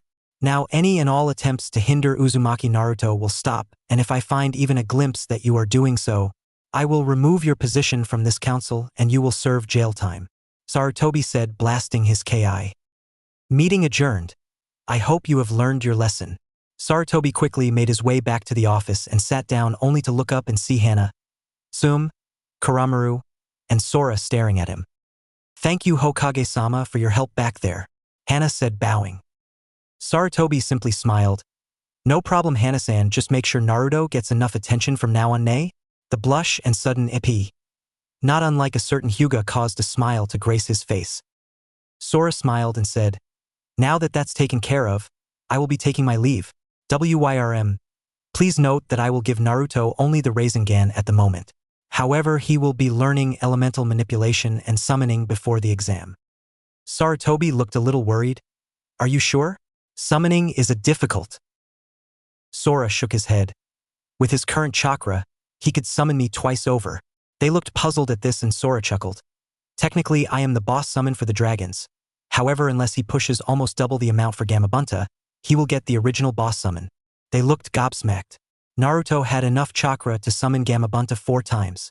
Of course he can't fully access it yet. He's at about half, but over the next year he will get the rest. They relaxed slightly. In any case, I'll be going Jana. And he disappeared in a silver lightning bolt. They shook their heads, and the Inuzukas took their leave, letting the Sandaime to deal with his dreaded paperwork. Ichiraku's 1 p.m. Naruto was sitting quietly enjoying his ramen when a silver flash appeared next to him. "Oi, Ji-chan, 3 bowls of chicken ramen," Sora shouted. He looked at Naruto and saw his slightly downcast look. "Why so glum, Naruto?" he asked. Naruto looked at his brother and sighed, then began to explain his day while feeding some crackers to Shiroi. Sora was not pleased with Kakashi. He knew that Naruto had abnormally high chakra pools. How else could he make thousands of shadow clones? Sora sighed and said, "Listen, Naruto, I have 3 jutsu I want to teach you today." Naruto instantly perked up. 3 new jutsu? Sora nodded his head and said, "Naruto, finish your ramen, then we will go and train. I will teach you Shunshin, summoning, and the last one will be a surprise." "Yata," Naruto said and wolfed down his ramen before Shiroi jumped in his pocket and he grabbed his brother before dashing down the street at top speeds. Training ground 8:1 and 30 seconds p.m. "Alright, Naruto, hey, race the hand signs for Shunshin," Sora said as he slowly did the 3 needed seals. "Now you need to properly visualize the space you are going to before activating the jutsu." Naruto nodded and closed his eyes before imagining the place about 10 meters from where he was. Surprisingly, he did very well and got halfway there. Alright, Naruto, keep it. Jutsu is more about practice and memorization than anything else. By 5 p.m., Naruto could do the Shunshin. All he needed to do now was perfect it. Sora pulled out a large old scroll. "Okay, Naruto, this is the summoning contract for the dragons. Now be warned, the boss dragon is going to test you. If you pass, you can summon them, but if you summon them for anything other than training or fighting, then most will be displeased. The just hatched hatchlings are good for messages though, and it does help them to learn to fly." Naruto nodded and knew he had to be respectful. He signed it and looked at Sora expectingly. Sora nodded, walked up to Naruto and grabbed his shud before they were teleported almost 30 miles from Konoha. "Alright, Naruto, the signs for this jutsu are as follows. Now put about 3/4 of your chakra into it and you should get the boss summon." Naruto nodded and with a yell of Kuchiyose no Jutsu, summoning technique, there was a huge cloud of smoke about twice the size of Gamabunta before it cleared. Before Sora stood Ryukin, the ancient black dragon of the West Star. Naruto was on his nose and the giant reptile narrowed his eyes at Naruto before lowering his head and tipping it to the side, making Naruto fall off. "Ryujin, surely this hatchling is not the bearer of the dragon soul you spoke of. He is puny. You said yourself that he was a greater man than any thought possible." Sora was inwardly a little pissed at Ryukin, but Naruto stared in wonder. "Nissan, did you really say that?" Naruto asked. Sora smiled. "Of course I did, Naruto. Ryukin, I did not summon you. Naruto here did." Ryukin was a little doubtful but decided to simply believe him. After all, this was Ryujin, one of the few beings in existence that could beat the snot out of him. "Very well, then I will test the boy's spirit." Ryukin bent down and gently touched the tip of his nose to Naruto's head before Ryukin's eyes glazed over as he stared into Naruto's soul. Suddenly he recoiled and roared loudly. "Senko! Flash! ***, he said as he blinked, trying to rid his eyes of the spots. "My boy, you have proven yourself beyond worthy. I cannot even look at your soul directly lest I risk blindness. Sora has said you had a dark childhood with no one to call your family. Know this?" Ryukin said, bringing his head to ground level and staring directly into Naruto's eyes, a sign of submission, I might add. "Dragons are now your family, and should you ever need us, call us at your will. We will fight, live, and die alongside you from this day forth." Naruto smiled brightly, and it seemed to be infectious as it spread to the other members, and soon all 3 dragon brothers, in soul anyways, were laughing heartily. "I must go, Naruto, but when you seek training for your sage mode, seek me out. I will be happy to train you." Sora smiled and said, "Well, that's over. Now let's get on to that last jutsu, shall we?" Naruto nodded, his smile never leaving his face. "This jutsu is called Rasengan. Now the first step.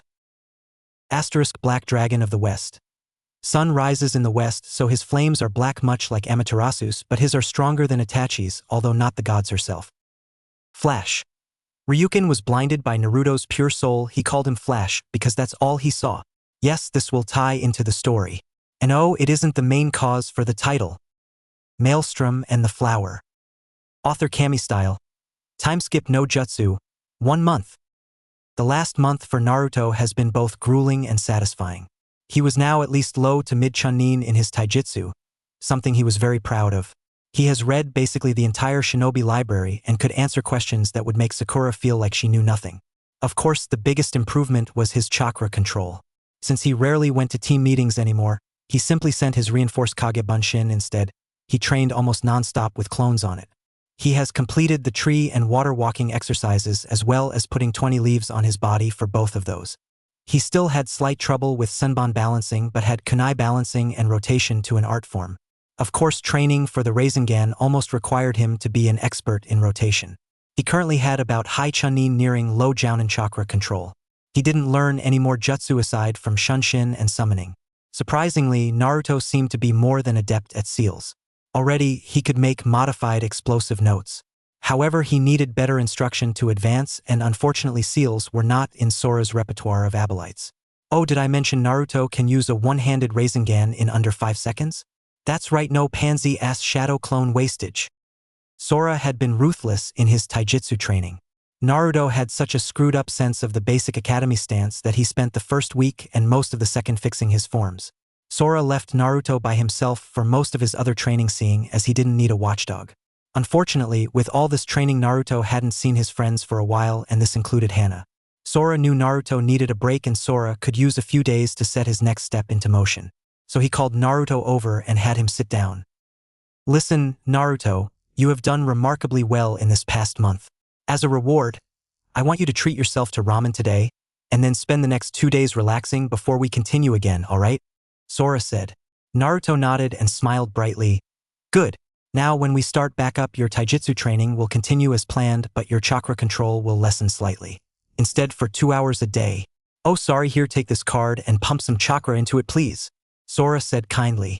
Naruto simply took the card and pumped some chakra as he was asked, and Sora's grin nearly split his face in half. Naruto's card crumpled so hard on itself it was only about as big as a grape. Hee well boy, you have an insanely high lightning affinity. Now luckily Naruto had read up on all the elemental compositions, so he didn't need an explanation. We will be spending 2 hours a day on lightning manipulation, and another 2 on evasive techniques, while your clones work on control, understand? Naruto nodded and Sora shooed him off. Naruto hopped up and bolted for Ichiraku's at a speed comparable to Sasuke's. Kakashi, I don't know why you ignored this Genuous, but it's your loss and my gain, Sora thought, smiling. Ichiraku ramen stand. 12 p.m. Naruto was busily slurping down his ramen when Team 8 walked into the stand. So first, we have the stoic Aburame Shino. He doesn't talk much, but he was always a logical and loyal friend. Next, we have the loudmouthed Kiba Inuzuka, brother to Hana and an old prankster buddy of Naruto's. He was followed by Hinata Hyuga.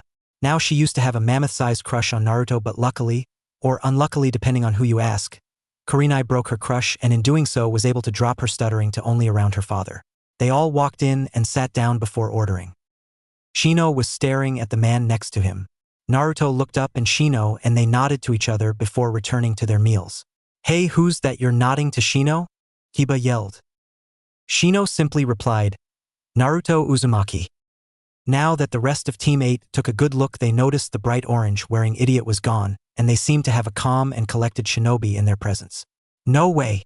Naruto always wears orange and yells everything he says, Kiba said. Ano, Shino is right, Kiba. That is Naruto-kun, he just changed his clothes. Look at his whiskers. Hinata said softly. Naruto looked up and said, Yeah, Kiba, it's me. I've been training hard lately, so I guess we haven't really seen each other much, huh? Kiba nodded and said, So you finally got rid of that orange thing, huh? What you been training in? Kurenai-sensei has us doing teamwork exercises and learning from our clans. Nei-san is teaching me a new move. I'll have it down in no time. Kurenai smiled, seeing her student's mood seemed to have brightened at seeing Naruto. Even Shino was listening intently. Yes, Naruto, what has Kakashi been teaching you? Naruto's visage darkened. Kakashi has taught me tree walking and leaf balancing while tree walking. Kurenai frowned along with the rest of her team. Surely he taught you more than that? Naruto's eyes flashed with anger. Nope, nothing else, Kurenai-sensei. That is all I have been taught in the past 4 months on my team. Sakura is barely better, but she doesn't really train, she just claims exhaustion and watches the Uchiha who has been taught, from what I can tell, at least 5 more fire jutsu along with advanced chakra control and taijutsu training. Oh, and he didn't teach us tree walking until our C-ranked mission a month ago, where we faced Zabuza Momochi and his apprentice. Kiba yelled, "What the hell? Kurenai-sensei, you taught us tree walking our first week together." Kurenai looked disturbed. "Naruto? Tell me, what have you really been doing this past month?" Naruto looked at Kurenai and sighed. "I have been training in a taijutsu style called Kitsune-ken. I have also been working on advanced chakra control by making shadow clones and hinging them into various people around town and having them read in the library. I am tired of being called stupid, so I decided to change that." Team 8 was shocked. While they didn't get a full rundown of his abilities, it was obvious this was not the same Naruto everyone knew. But enough about that, listen, I have the next few days off. What do you say we get a few of the genin teams together and all go out for dinner? It'd be nice to know about other people we may run missions with in the future. Kurenai nodded in acceptance. "Good idea, Naruto. Why don't you let me invite some of the Jounin sensei and a few of my friends as well?" Naruto smiled. "That'd be great, Kurenai-sensei. I'll ask my team, but I doubt they will come. Still, I will bring a new friend I made if that is fine with you." Kurenai smiled. "Sounds good. What do you think, team? Tomorrow, say 7 p.m. They all nodded and said their goodbyes. Naruto decided to take Shiroi to Hana for a checkup. Not to mention he hadn't seen her in a while and actually felt sad at that. Hokage's office. 12:30 p.m. A silver flash entered the office. "Yo, WRM," Sora said, smiling. The old Hokage nearly had a heart attack. "Damn it, Sora. You're almost as bad as Naruto." Of course, Sora knew that the Hokage was reading his Ika right before he entered. Sora smirked. "I wish Hatchling could sneak in here while you were reading and steal your book from under your nose." Sarutobi shook his head. "That he could. What do you need, Sora? I haven't seen you since that council meeting." Sora grew serious. "Yes, well, it seems Naruto is progressing faster than I thought. I need someone to train him in evasion." Sarutobi thought for a minute, but he was interrupted by Sora. "I was going through the village and its outskirts when I came across a huge forest. I think the woman inside called it the Forest of Death? I dunno." Sarutobi paled and said, "She didn't." Sora smiled. "Of course she attacked me. Still, that was some of the best evasion training of my life. Can you get her to help me with Naruto?" Sarutobi sighed. "Are you sure? She may just kill him." Sora shook his head. "Nah, she never aimed to outright maim or kill, although she was trying to hurt me. In any case, is that okay with you?" Sarutobi nodded and clicked a button. "Satsum, could you please send for Anko Mitarashi? Thank you." Sora grew serious once more. "Why did I feel devil's yukai coming from her?" Sarutobi's face looked grave. "If you want an explanation, wait for her. It is a very private issue for her. I will assure you she is fully human and in control of her actions." Sora nodded and the doors flew open. "Hey, old man, need me to kill someone?" Anko said as she walked in, not unlike a certain blonde-haired container. Suddenly she froze. "You!" She lunged at Sora, who simply sidestepped her and watched her fly behind the desk. Sarutobi glared at Anko. "Enough! I know he was in your forest, but he is here for a reason."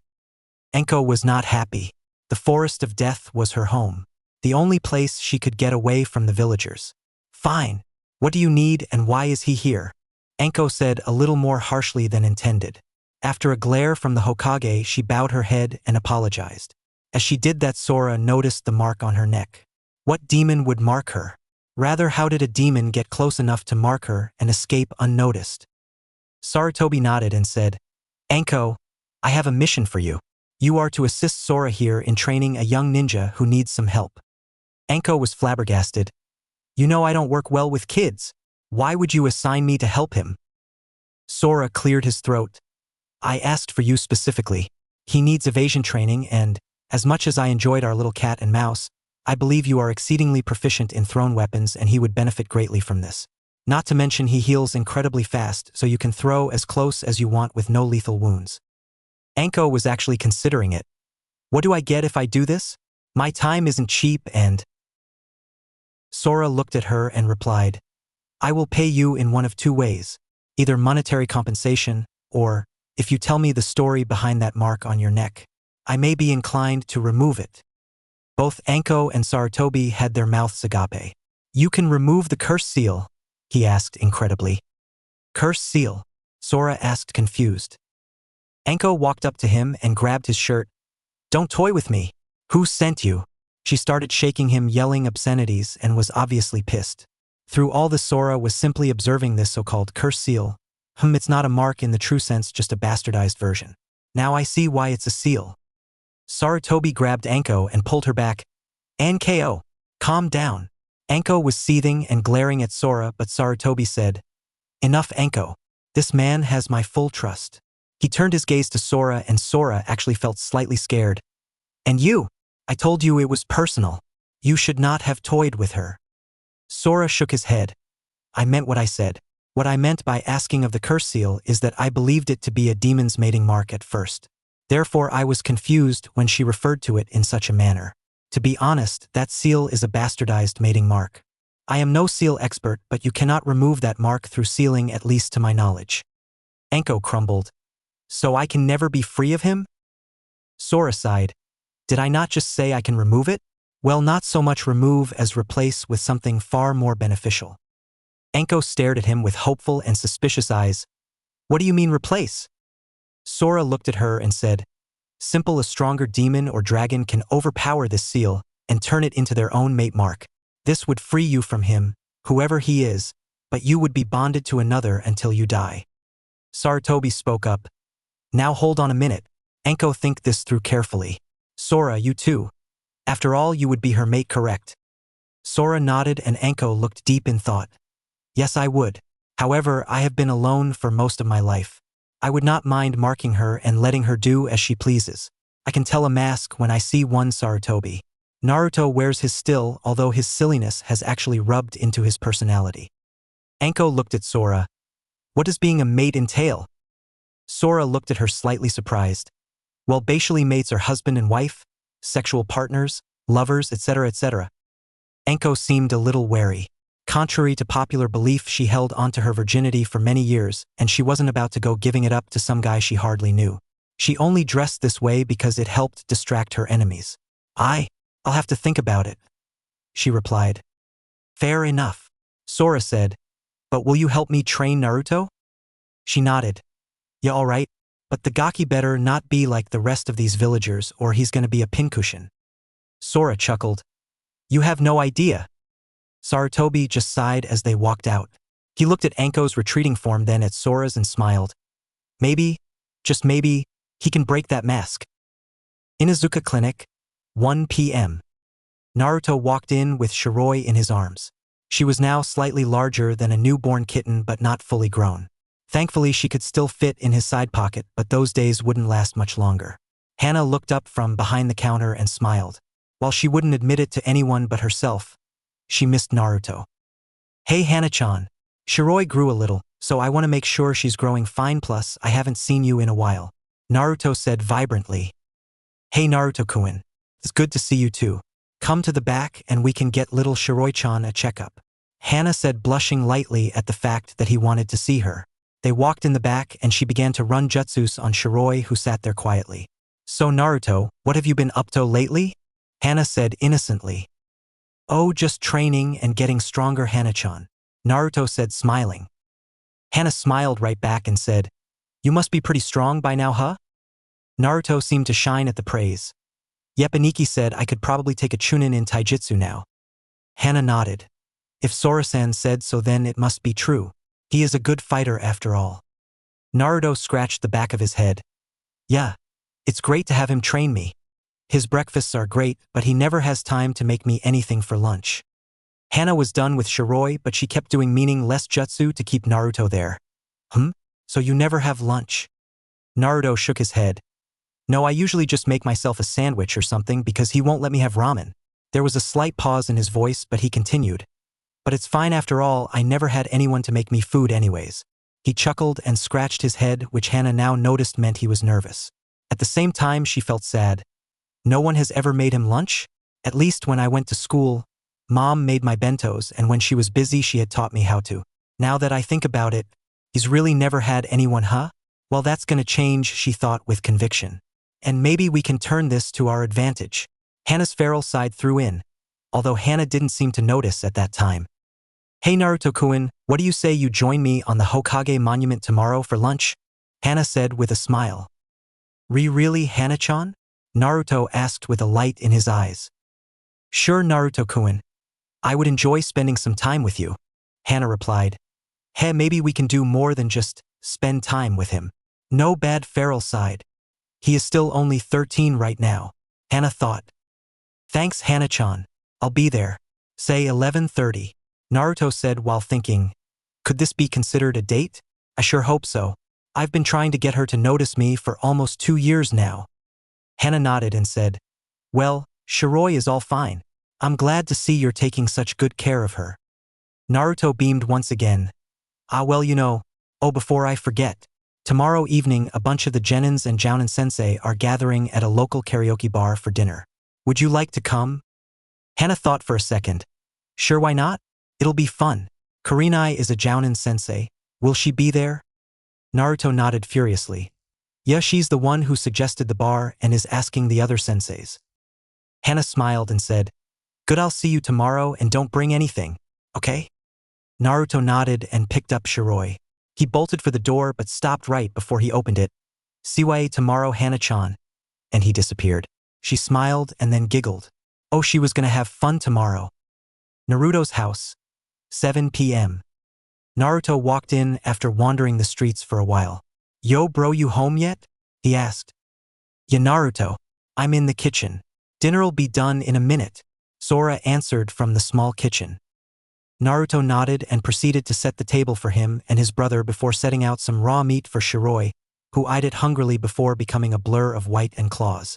She suddenly stopped and her dish was spinning, anime style, while licking her paw. Not a drop of blood or piece of meat left anywhere. I swear you're worse than me, Shiroi-chan, Naruto said, smiling. She seemed to smile sheepishly before Sora called out, dinner's ready, Naruto. Naruto chuckled and went over to the table. When he sat down, Shiroi jumped into his lap and curled into a ball and promptly took a nap.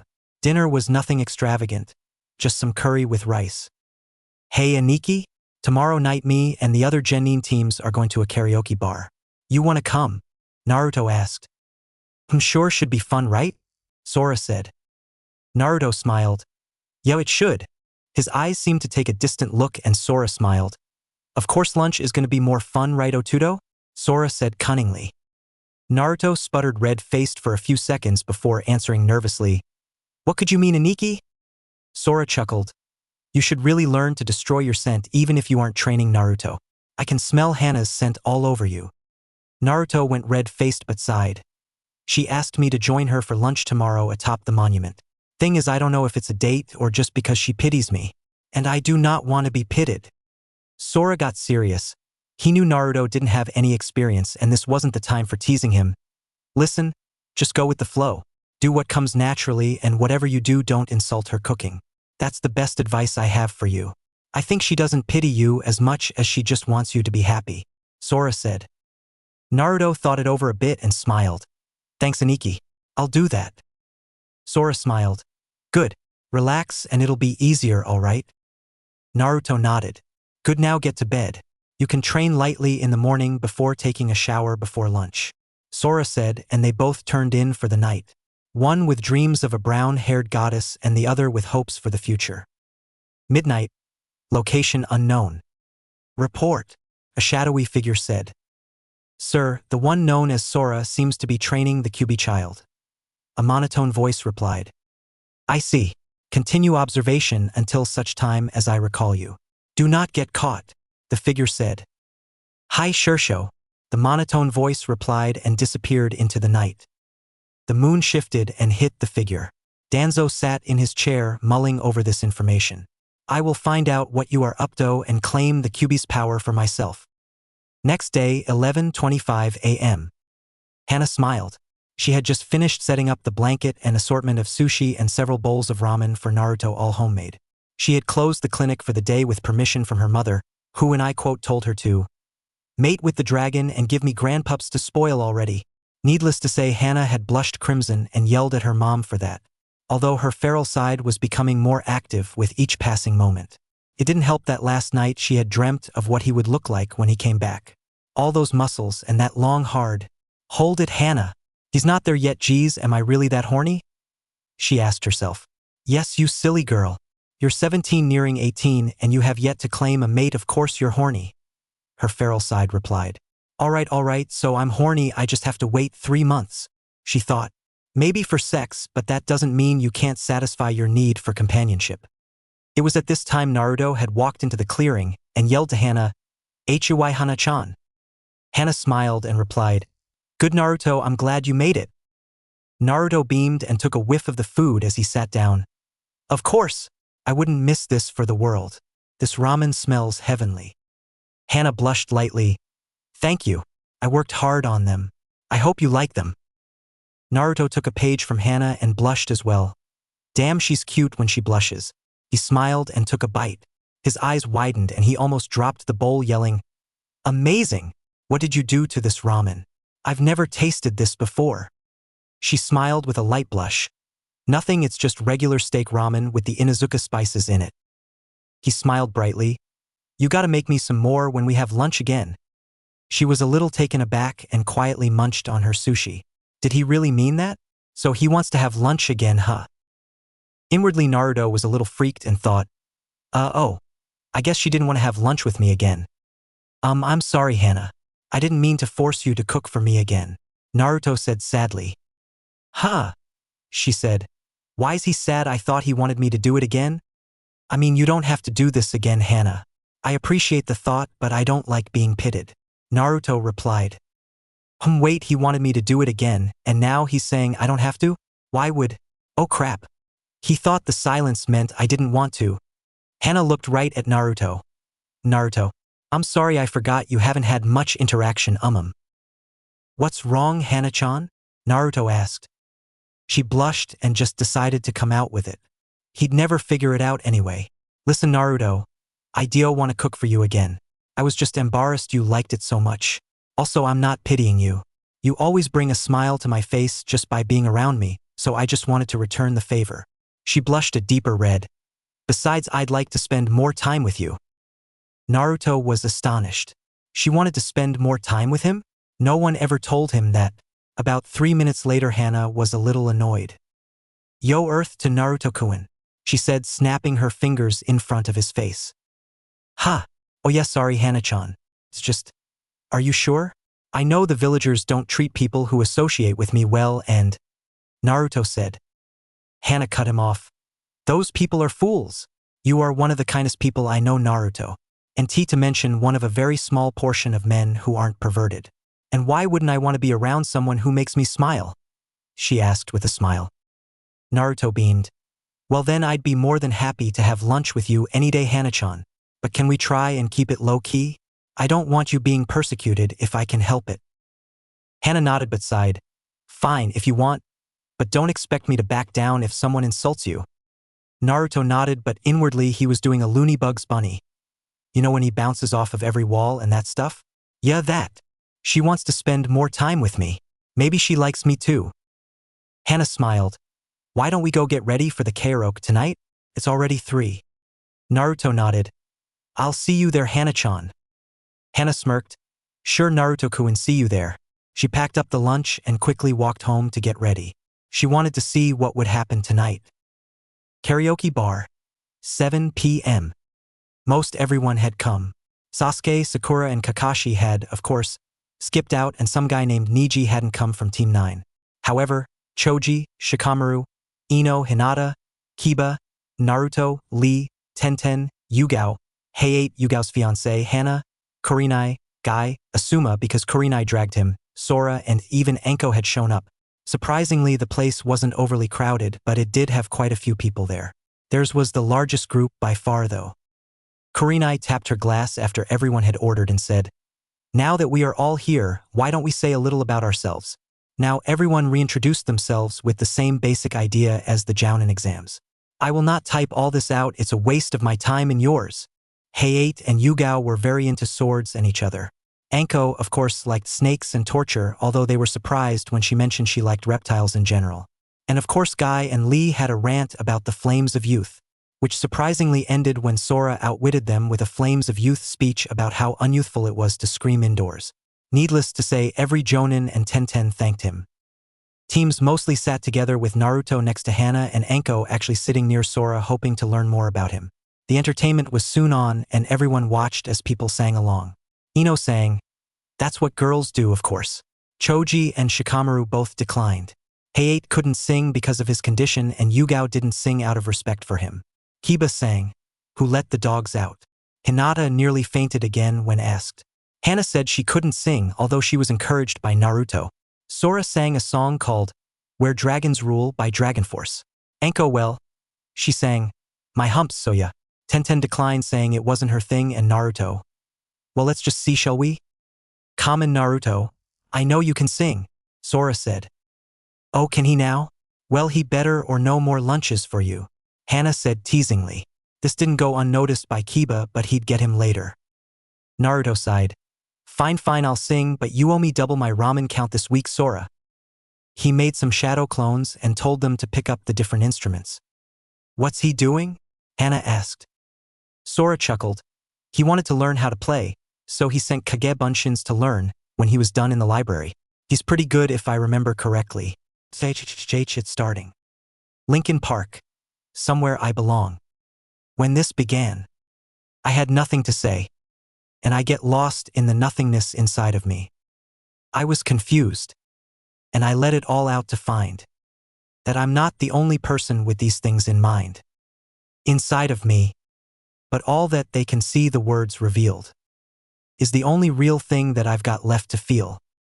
Nothing to lose, just stuck, hollow and alone.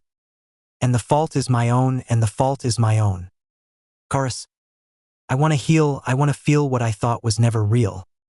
I want to let go of the pain I've felt so long. Erase all the pain till it's gone. I want to heal, I want to feel like I'm close to something real. I want to find something I've wanted all along. Somewhere I belong. And I've got nothing to say. I can't believe I didn't fall right down on my face.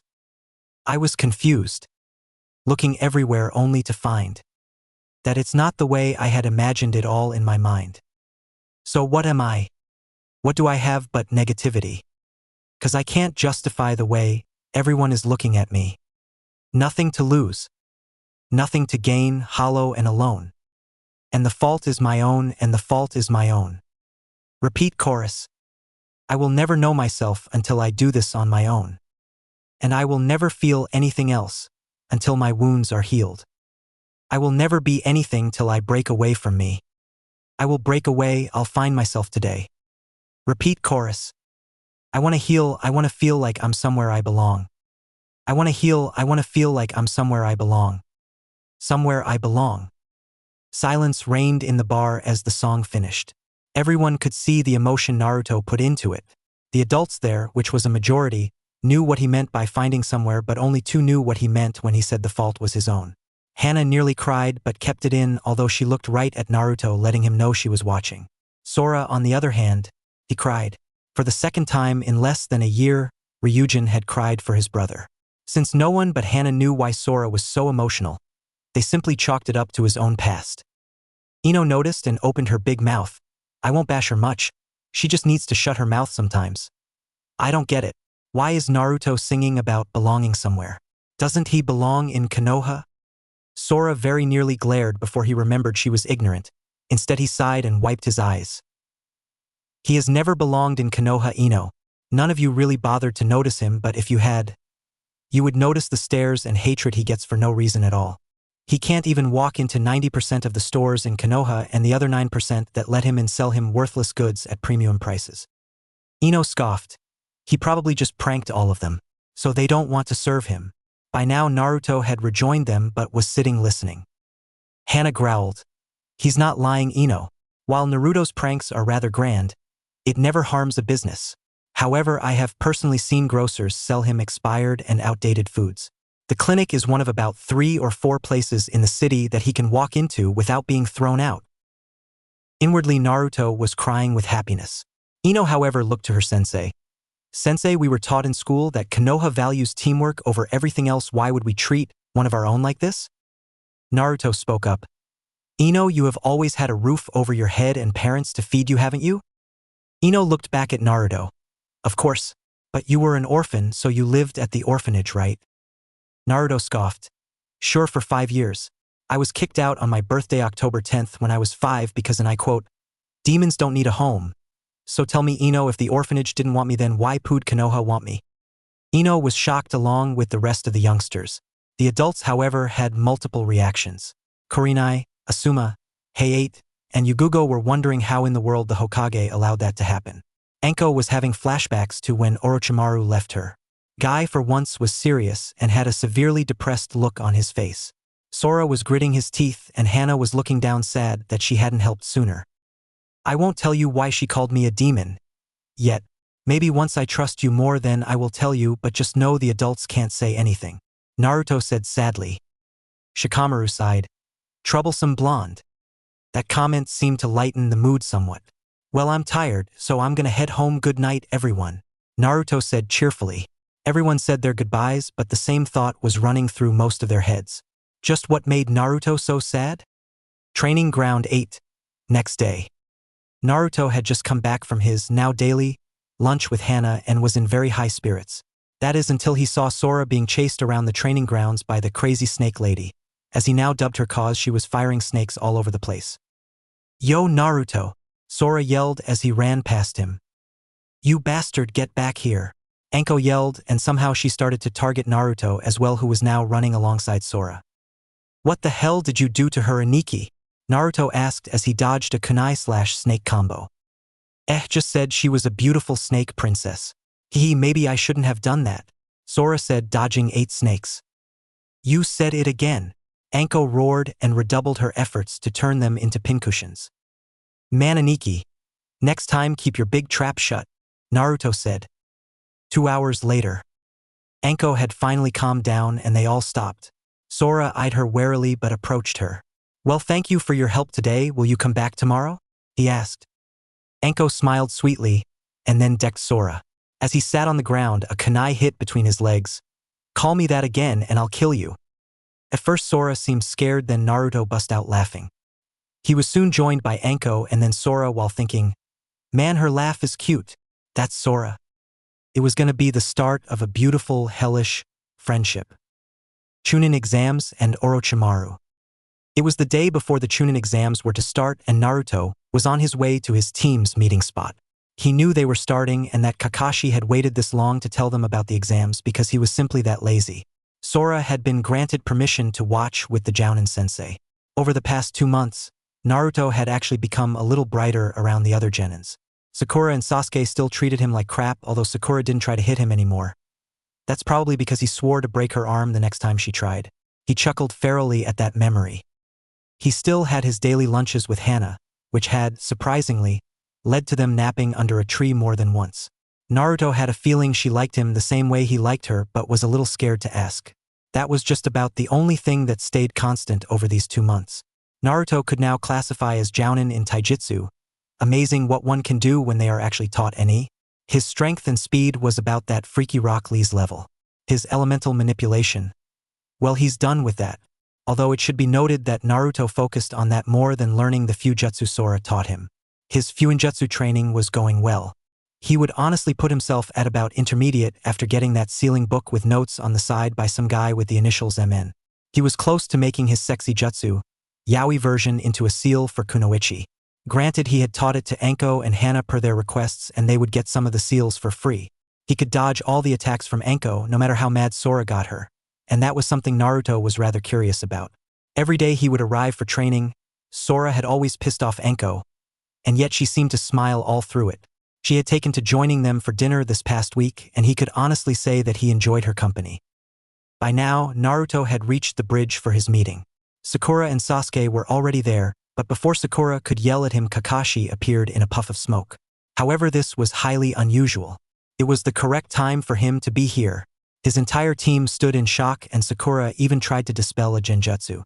He smiled and said, "Hello team, I have nominated you for the Chunin exams.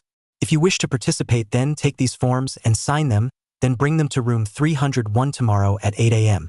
Johnny." and disappeared with another poof and leaving 3 slips of paper. Naruto grabbed a slip, signed his name and said, Ja-ni, before disappearing in an electric Shunshin. Sasuke was brooding about the dobe, knowing Shunshin, and Sakura was fawning over the emo bit. Sasuke. Naruto reappeared just outside of town. He sighed and started to wander until it was time for his usual lunch date with Hana. Surprisingly, Kiba had not yet caught onto their interactions. Naruto was personally a little apprehensive for when he found out, mostly due to the fact that Kiba and him used to prank together. He didn't want to hurt Kiba just to be with Hana, but if that's what had to happen, then so be it. Naruto shook his head as he felt a square box following him. "Come out, guys. I know you're there," he said. Konohamaru and the now identified Udon and Moegi coughed out the extra smoke and proceeded to do some strange introductive dance that had Naruto's eye twitching.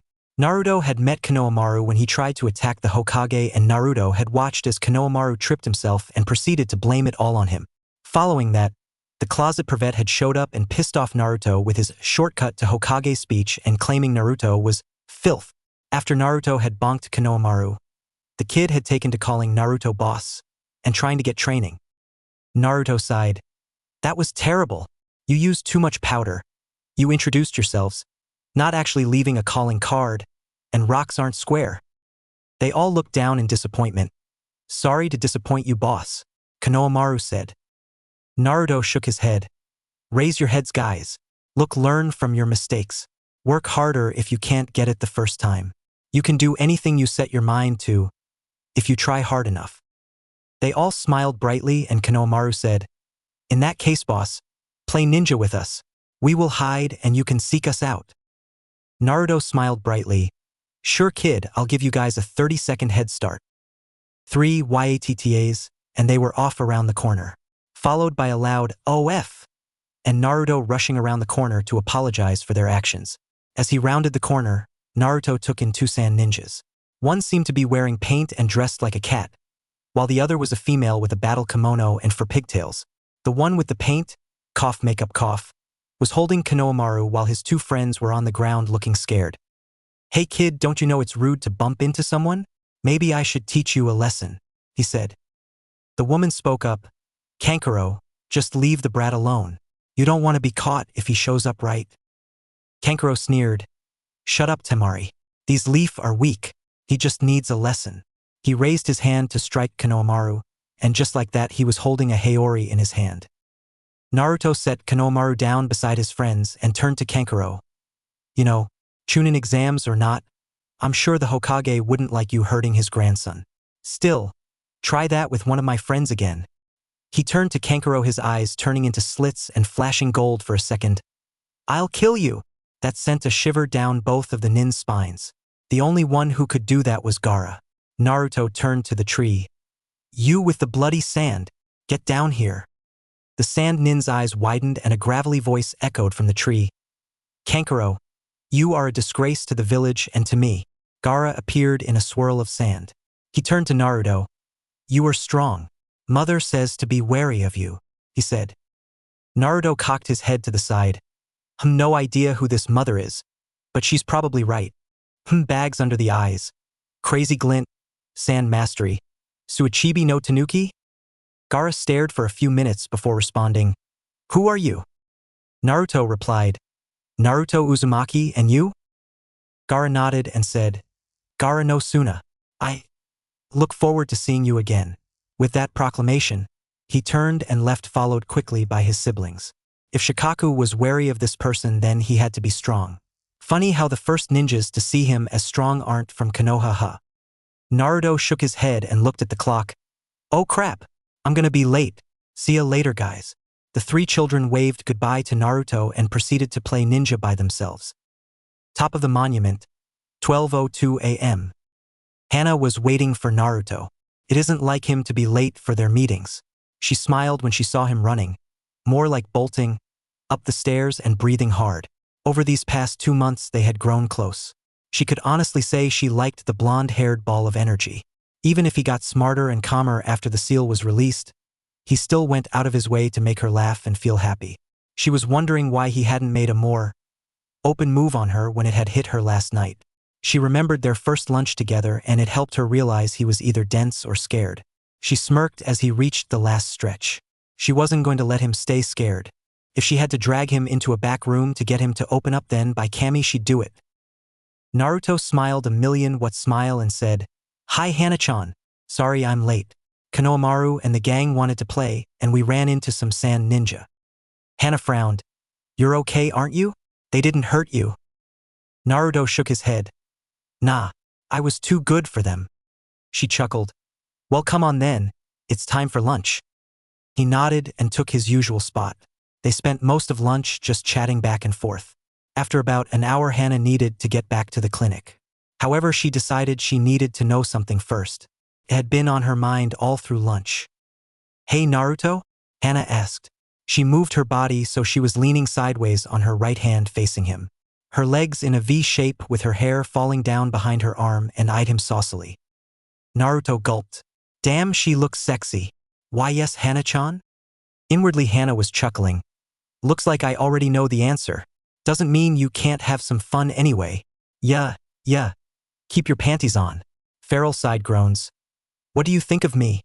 she asked innocently. Naruto by now was sweating bullets. Do I tell her? Do I not? What happens if she doesn't like me too? 1,000 of these thoughts raced through his mind before his dragon side gave it a silent push to rest on one. "I'll never know if I don't say anything." Naruto swallowed and replied, Well, I think you're beautiful and smart and talented and kind. I could keep going, but I think I'll just settle for Tenchi, Angel." Hana was a little taken aback by what he said but asked, "Why Tenchi?" Naruto simply smiled softly and said, "Nothing is perfect save for maybe the gods. Angels are the closest to that perfection and they save people from darkness according to Sora. To me." He looked right into her eyes. "You're my angel. No one else was kind to me save the old man. You were always there for me even if you didn't know it. That's why I say angel." Hana was nearly crying. She was so happy. She hadn't really meant to do any of those things, but she knew he appreciated it. She could see it in his eyes. He really loved her. Of all the things she knew of Naruto, to earn his love was probably the hardest to do. Forgiveness and friendship were easy. Naruto could give that out in spades. But even Sora hadn't wormed his way into Naruto's heart as Hana had. On top of that, she wasn't even trying to do it. She just wanted to be close to him at the time. Naruto was trying to gauge her reaction to that, and when she stayed silent with her mouth slightly open, he was a little worried. That, of course, faded when he felt something being pressed against his lips. Slowly, he relaxed and returned the kiss rather sloppily. When the need for air broke them apart, they were both blushing crimson. Naruto gulped some air and said, "Sue, does that mean what I think it?" He was cut off by Hana's lips again. She pulled back, her hands still behind his head, and replied softly, "Does that answer your question?" Naruto smiled softly. "Yeah, that's a good answer." Hana giggled. "Good. I have to go, so can you clean this up for me?" Naruto nodded. "Thank you. Make sure you stop by the Inuzuka clinic before heading to the Chunin exams tomorrow, okay?" Naruto nodded again and he kissed her chastely. She walked away after giggling at Naruto's starstruck face. Slowly Naruto's face spread into a shit-eating grin. Yah-ha-hoo. Needless to say, the whole village heard that yell and Hana blushed crimson as she walked into the clinic. With Sora. Sora was currently sitting in a dango bar with Anko. It seems she really warmed up to him after that first day. She would always ask questions about him or the dragons after evasion training while they watched Naruto do his elemental training. He still remembered that first day almost 5 weeks ago that he asked her on a semi-date. Author Demon Style. Flashback no Jutsu. It was about 11:45 and Sora was bored. Naruto really just needed pointers now to master the style. After helping him for weeks, Naruto's basic agility and ability to learn had allowed Sora to fix the horrible katas originally, and when Naruto had the basics, he shot off like a rocket to space. He sighed. Then there was that whole business with Anko. He didn't know why he really offered to morph the mark. Heck, it had been spur of the moment. Still, he didn't regret it yet. Anko had walked into the training ground and saw Sora sitting there. Over the past 3 weeks, she had gotten to know him better. His favorite color was silver, his favorite food was tacos, he liked to watch the moon, he liked to fly. The list goes on. She hadn't even realized it till today, but she didn't really take offense when he called her Hebeheim, Snake Princess, anymore. For some unknown reason, she found herself wanting to have some company for lunch today. Now, here she was at the training grounds where, conveniently enough, only Sora was present. She stared for a few seconds before turning around and trying to hightail it out before he noticed her. "Hey, Hebeheim." She closed her eyes. Too late. She turned around, her eye twitching. "What did I tell you about calling me that?" Sora just chuckled and rubbed his head in a very Naruto-like manner before replying. "Not to, but you know it really suits you. Besides, I thought maybe you'd want to get a bite to eat. It is close to lunch after all." If Anko had been any less in control of her emotions, she would have let her jaw drop. Did he just read my mind? She asked herself. Of course, if you don't want a free lunch of dangos and red bean paste, then it's your loss, Sora said, heading out of the training grounds. He suddenly found himself pinned to a tree with Anko pressing herself against him. He raised an eyebrow. "I'll take it this means a yes?" he asked. She simply grabbed his hand and proceeded to drag him across town to a dango bar while muttering something about free dango and silver-haired gods. Sora was simply chuckling. Little did he know that this would become a lunch reminiscent of the lunches Naruto and Hana shared. That meaning it's an everyday thing. Author Angel Style. Flashback no Jutsu Kai. Sora chuckled at the memory and observed his training partner/friend devour her dango with a gusto few could match, let alone beat. "So you're the proctor for the second exam, nay?" Sora asked. "Yeah, don't ask. I can't give out info. However, make sure Naruto is ready for mind games. I know Ibiki is the first proctor," Anko said. Sora nodded. "Thanks. Well, I'll see you tonight." Anko smiled sexily. "Why, Sora-kun? I didn't think you'd be so bold." Sora simply smiled back and got right in her face. "Only if you want me to be Hebeheim," he replied huskily. This was an ongoing game for them. They would try to one-up the other with sexual innuendos, and it was actually rather fun if Sora admitted it. This particular one, though, had sent shivers down both their spines. Anko simply nodded her head and Sora took off knowing that she'd be there for dinner. As he ran across the rooftops, though, he remembered the Jounin who nominated their teams for the exam. It would be interesting to see all those genin trying to fight Naruto. Author Demon Style. Flashback no Jutsu. Sarutobi cleared his throat. Before we get into the nominations, Sora here will be with the senseis throughout the length of the exams. Kakashi stepped up. He was only here on time because the Hokage told him the real meeting was 3 hours earlier. "Hokage-sama, he is not a sensei, why would you allow him the privilege?" Sora cut him off. "Perhaps you should trust in your leader Hatake-san? He has his reasons, I'm sure. Maybe you should try to see why I am there instead of outright refusing it. Are you not the one to preach see underneath the underneath?" Surprisingly, that shut most of the people up. He did have a point. The Hokage would not allow him in without good reason. Sarutobi spoke up. "In any event, would the rookie sensei please present the nominations?" Asuma stepped forward. "I nominate Team 10 comprised of Ino Yamanaka, Choji Akimichi, and Shikamaru Nara for the Chunin exams." Kurenai stepped forward. "I nominate Team 8 comprised of Hinata Hyuga, Kiba Inuzuka, and Shino Aburame for the Chunin exams." Kakashi stepped forward. "I nominate Team 7 comprised of Sasuke Uchiha, Sakura Haruno, and Naruto Uzumaki for the Chunin exams." Everyone seemed rather shocked. It had been a very long time since a rookie team was nominated, let alone all three. Irika stepped forward. "Now hold on a minute. These students were under me not even a year ago. How can you proclaim them to be powerful or, for that matter, mature enough to be a Chunin?" Kakashi looked at Irika and said, "They were your students? Now they are ours. Perhaps you should believe what we are telling you." Sora scoffed subtly. "Perhaps Shino and Shikamaru and mature enough. Shino may be strong enough, but the rest needs serious work. Kiba is too hot-headed. Sasuke is arrogant. Ino and Sakura are still fangirls. Hinata, she needs more confidence, but that is her family's fault. Choji is a wild card, I honestly don't know enough about him, and Naruto, I won't go into him cause I honestly have no idea what he is fully capable of." Sarutobi smirked, noticing he deftly dodged a description of Naruto. "However, if you wish for them to get some real experience with truly trained ninja, this is a good starting ground in a somewhat controlled environment."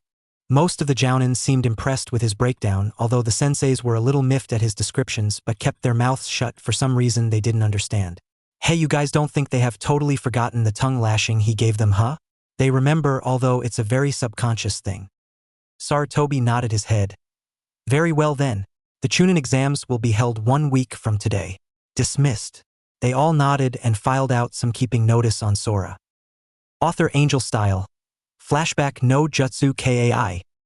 Sora arrived home and fixed dinner, which happened to be a quiet affair before everyone headed off to bed. Tomorrow was a big day. Inazuka compound. 7 p.m. Ka-san. Nei-san, I'm home. Kiba yelled as he walked in. He smelled the air and instantly smiled. Steak and mashed potatoes with gravy. His favorite. Dinner is almost cooked, runt. Get washed up. Hana yelled from the kitchen. Kiba growled at the nickname but let it slide because she was cooking his favorite dinner. He quickly washed up and joined his mom at the dinner table when his sister served them before sitting down and eating herself. They talked about Kiba's training, which was going well, until Tsum turned the conversation to Hana. So Hana, how have you and that little dragon been getting along? Tsum asked with a smirk. Hana blushed lightly and replied hotly, I don't think that's any of your business, mother. Tsum smirked wider. Au contraire, my pup. I have a vested interest in whom you date. Kiba exploded. What? Date? Who is this little dragon you're talking about, and where is he so I can make sure he is worthy of my sister? Hana got angry at that. Are you implying I can't choose my own mate, runt? Kiba stuttered for a few seconds before Tsum interrupted. Kiba, shut your mouth for a moment. Hana, seriously, how has he been doing? Is he treating you well? Hana sighed. She couldn't lie to her mother when she was actually being caring. It's going well, Mom. He's a bit dense, but today we kissed, and although he's sloppy, I could tell he wanted more. She paused and blushed heavily before saying, He called me his Tenchi because I paid attention to him. Tsum smiled and said, Good. He'll make a good mate now. Hurry up and give me blonde-haired grandpups to spoil. Kiba and Hana sweat dropped, not to mention the dogs who by now had finished their meals and joined their respective owners. Even through the sweat drops, Kiba picked up on something. Blonde-haired? He thought. The only blonde I know who's been around Hana is Na. Are you? Too. Suddenly, in a different part of town, Naruto felt a shiver run down his back. Kiba nearly shot out of his seat. You're dating Naruto, he roared. Hana was a little annoyed and said, Sit down, runt. Yes, I'm dating Naruto. What's it to you? Kiba looked like he was going to have a heart attack. Naruto is a dead last and a loser. There's no way he is a worthy mate. Kiba never got to finish that sentence because Hana had already put his face into the floor. You know, I expected better from someone Naruto would call a friend, she said hotly. Mom, I'm going to bed. Tell the hothead, he needs to get to know Naruto before judging him. Tsum nodded and noticed Kiba was out cold with Akamaru whimpering at his plight. She sighed and put him in his room. She'd deal with it tomorrow. Chunin exams start. Inazuka compound, 7:15 a.m. Naruto was walking up to the compound in a very good mood. After all, today was the first day that he could call Hana his girlfriend. For some reason, Sora had made him bring Shiroi and he had given Naruto a scroll saying, Open this if you get into a fight. It'll be of great help. Naruto looked at Shiroi. She was walking beside him rather proudly. Meh. She was about the size of a household cat, but she had sharpened claws and teeth. Don't ask how Naruto knew that. He chuckled as the compound came into Vi. Hana was waiting for Naruto. She had until 8 to get to the clinic and she knew he had to show up early for the exams, so he should be here rather soon. Luckily, the street seemed deserted this early in the morning. She smiled seeing him walking up the street with Shiroi by his side. She narrowed her eyes staring at Shiroi.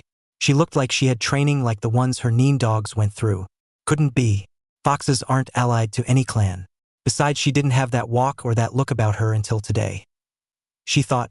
She waved at Naruto, who waved back enthusiastically. Naruto picked up his pace and ran up to Hana.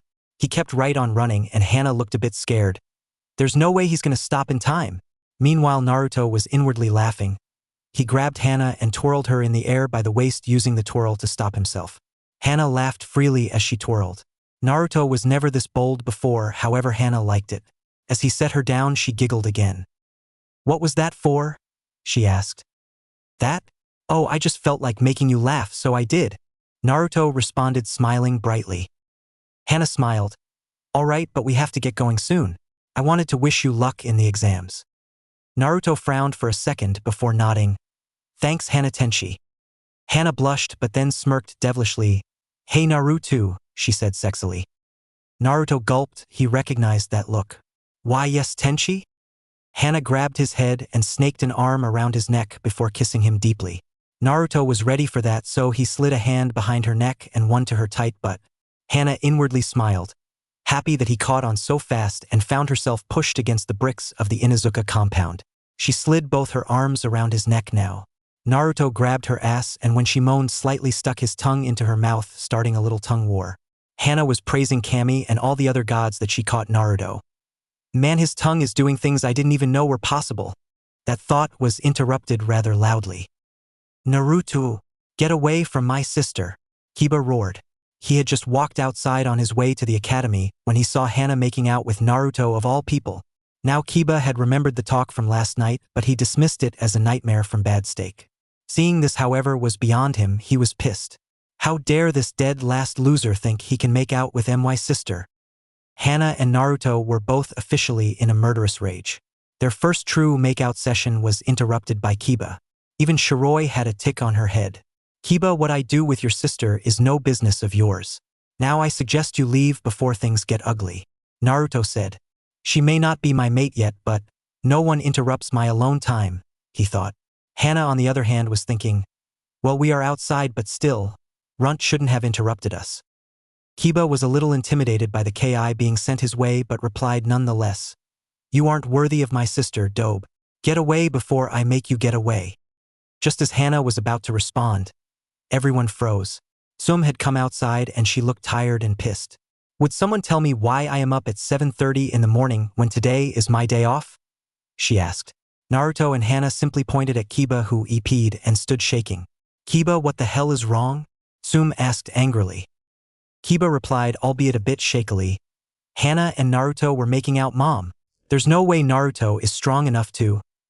Sum smacked Kiba upside the head, making him fall silent.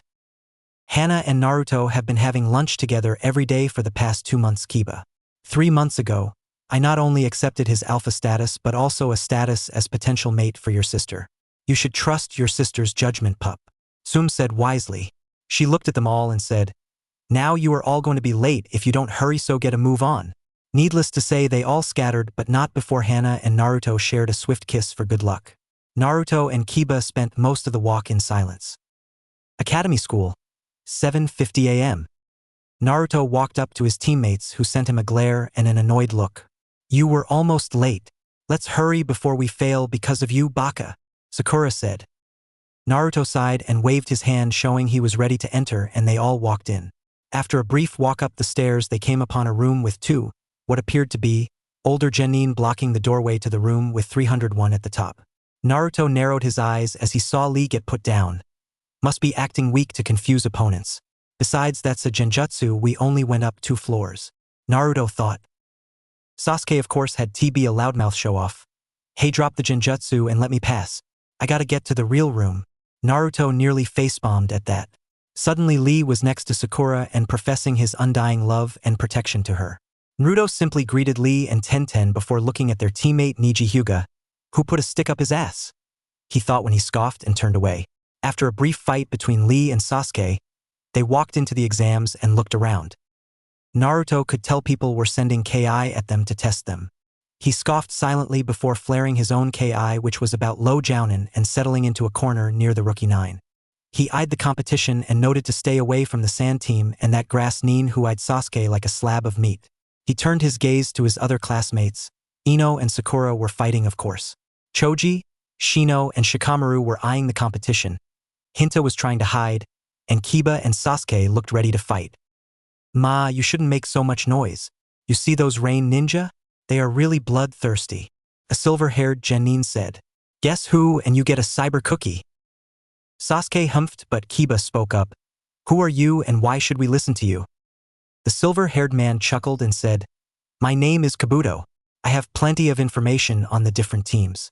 I've been through these exams 7 times after all. Kiba's sweat dropped. So you suck. Naruto nearly facepalmed. No, he's got a purpose and no one is that crappy to fail 7 times. With all the info he could be a spy. Sasuke spoke up. If you have info, how about Gaara no Suna and Rock Lee? Kiba added in Naruto Uzumaki. People were a bit shocked at that but kept quiet. Let's see. Gaara no Suna, 37D ranks, 13C ranks and 1B rank. Impressive for a genin. Teammates are Temari no Suna and Kankuro no Suna. I don't have much on his skills, but he has never been harmed while on a mission. Incredible, Kabuto said. Most people made a mental note to stay away while Sasuke wasn't to fight him, and Naruto thought, must be his sand shield. Rock Lee of Konoha, 58D ranks and 8C ranks. Teammates are Niji Hyuga and Tenten Higurashi. His Nin and Genjustice are non-existent, but his Taijutsu is ranked at mid-jounin. He was the dead last of the academy. Kabuto said. Sasuke was seething at his defeat. Most were again making notes to avoid him if possible. Kabuto pulled out the last card and charged it with chakra. Before he could read it, however, it was snatched from his hands. Naruto read the card and his eyes narrowed. Some of this information is classified as a secret. No genin has access to that information. So he is a spy. He ripped the card up and everyone else frowned. Deception and secrecy are an integral part of being a ninja. Why would I allow you to give out my secrets? Before he could respond, Ibiki and the proctors showed up at the front of the room. Sit down and shut up, you maggots. Everyone froze. They looked towards Ibiki and he grinned ferally. Come get your seating assignments, and when you are seated I will explain the rules of this test. Everyone quickly filed into their seats and looked readily at Ibiki. Good. Now, first rule, each person has a total of 10 points. Each question is worth 1 point. There are 9 questions now, and the 10th will be asked with 10 minutes left in the exam. You have 1 hour. Teams will share points, so if one person fails, the whole team fails. Everyone got annoyed at that, and Naruto felt 2 slight KIs directed at him that he shrugged off. Silence. The exam will start as soon as I say so. Oh, anyone caught cheating will have 2 points deducted from their papers. Make us proud and show the skills of a chunin. Begin, Ibiki said. Everyone flipped the papers and Naruto grew confused. These questions are completely out of the range of a genin. Maybe Shikamaru or Sakura could answer a few, but definitely not the old me. Think of the test. 1 point a question, 10 questions total, share points, 2 points for cheating. Wait, if we cheated at the academy, it was an automatic failure. If we are caught cheating and showing the skills of a chunin, they want us to cheat.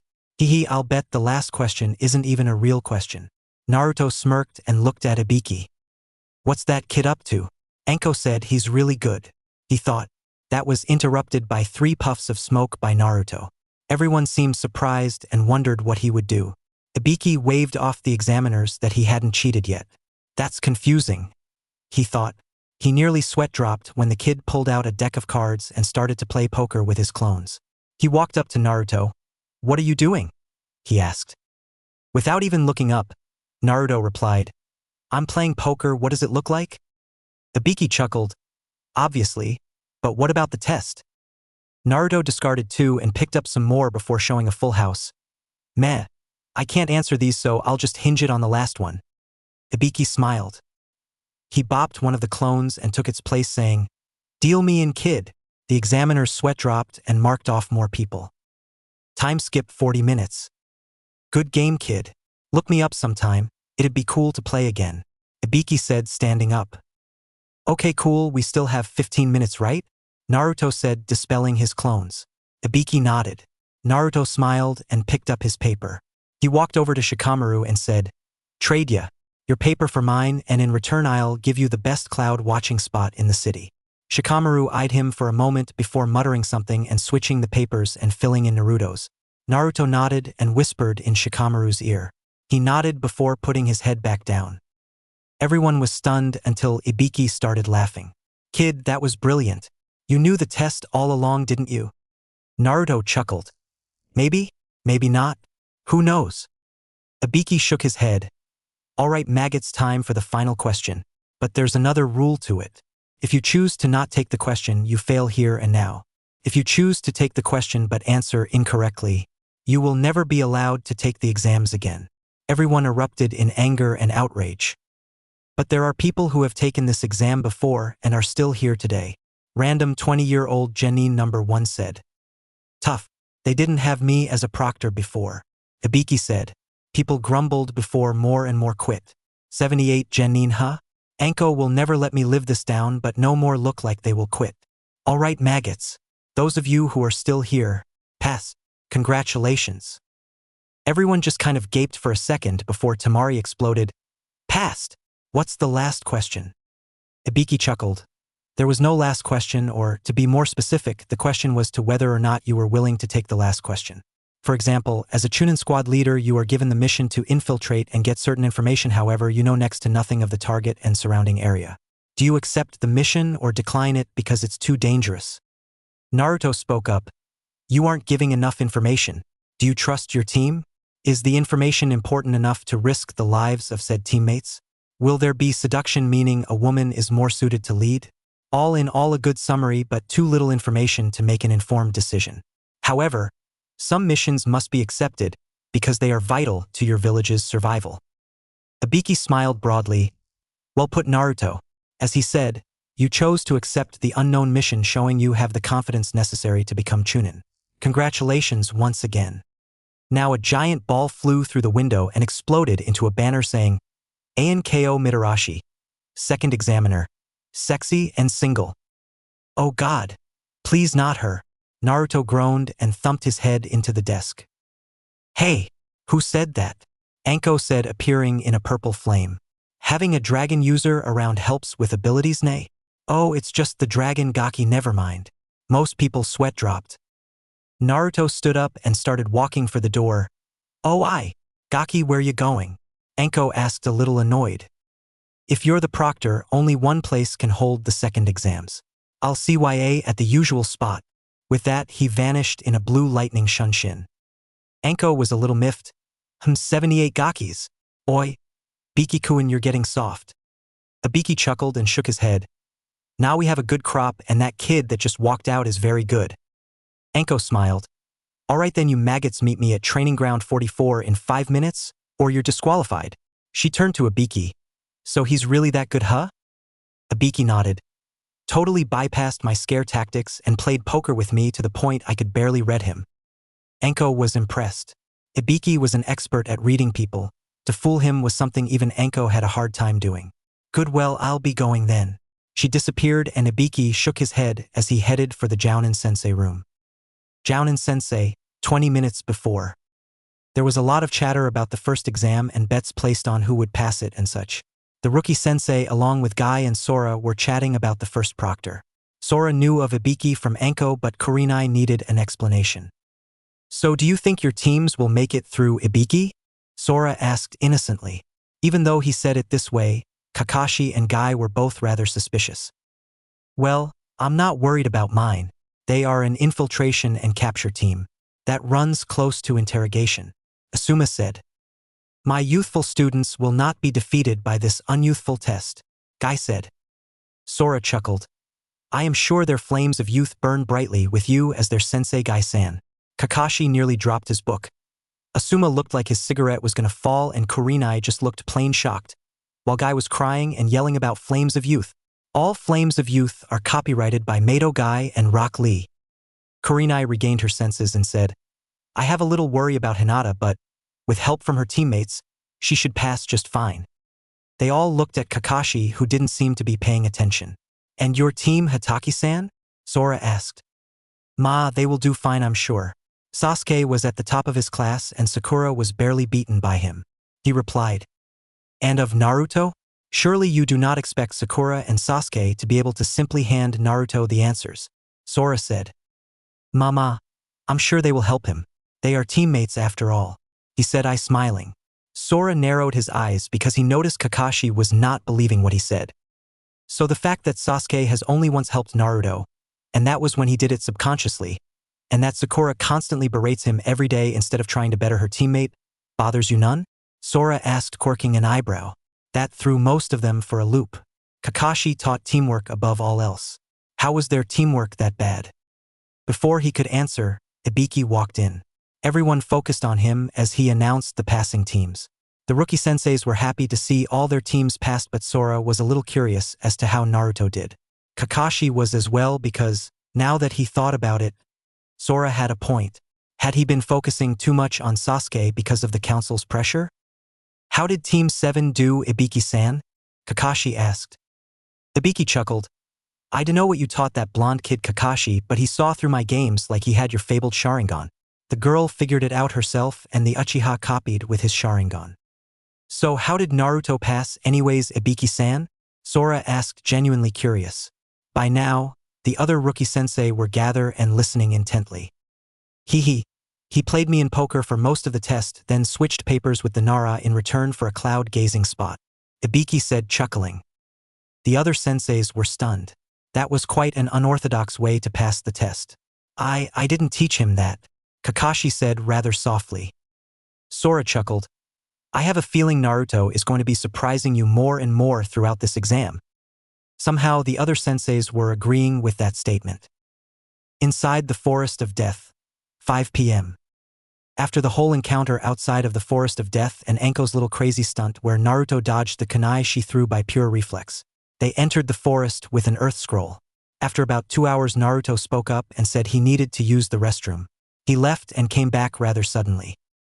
Sasuke simply threw a kunai that lodged itself in the man's leg and said, You're not Naruto. He has 3 whisker marks on each cheek, not 2.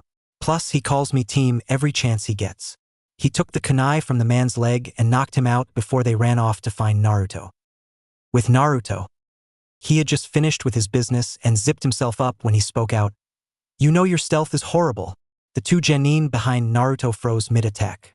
He had sensed them. They struck quickly after their momentary pause, only to find Naruto went up in a puff of smoke. Geez, so vicious to my poor Kage Bunshin, whatever did he do to you?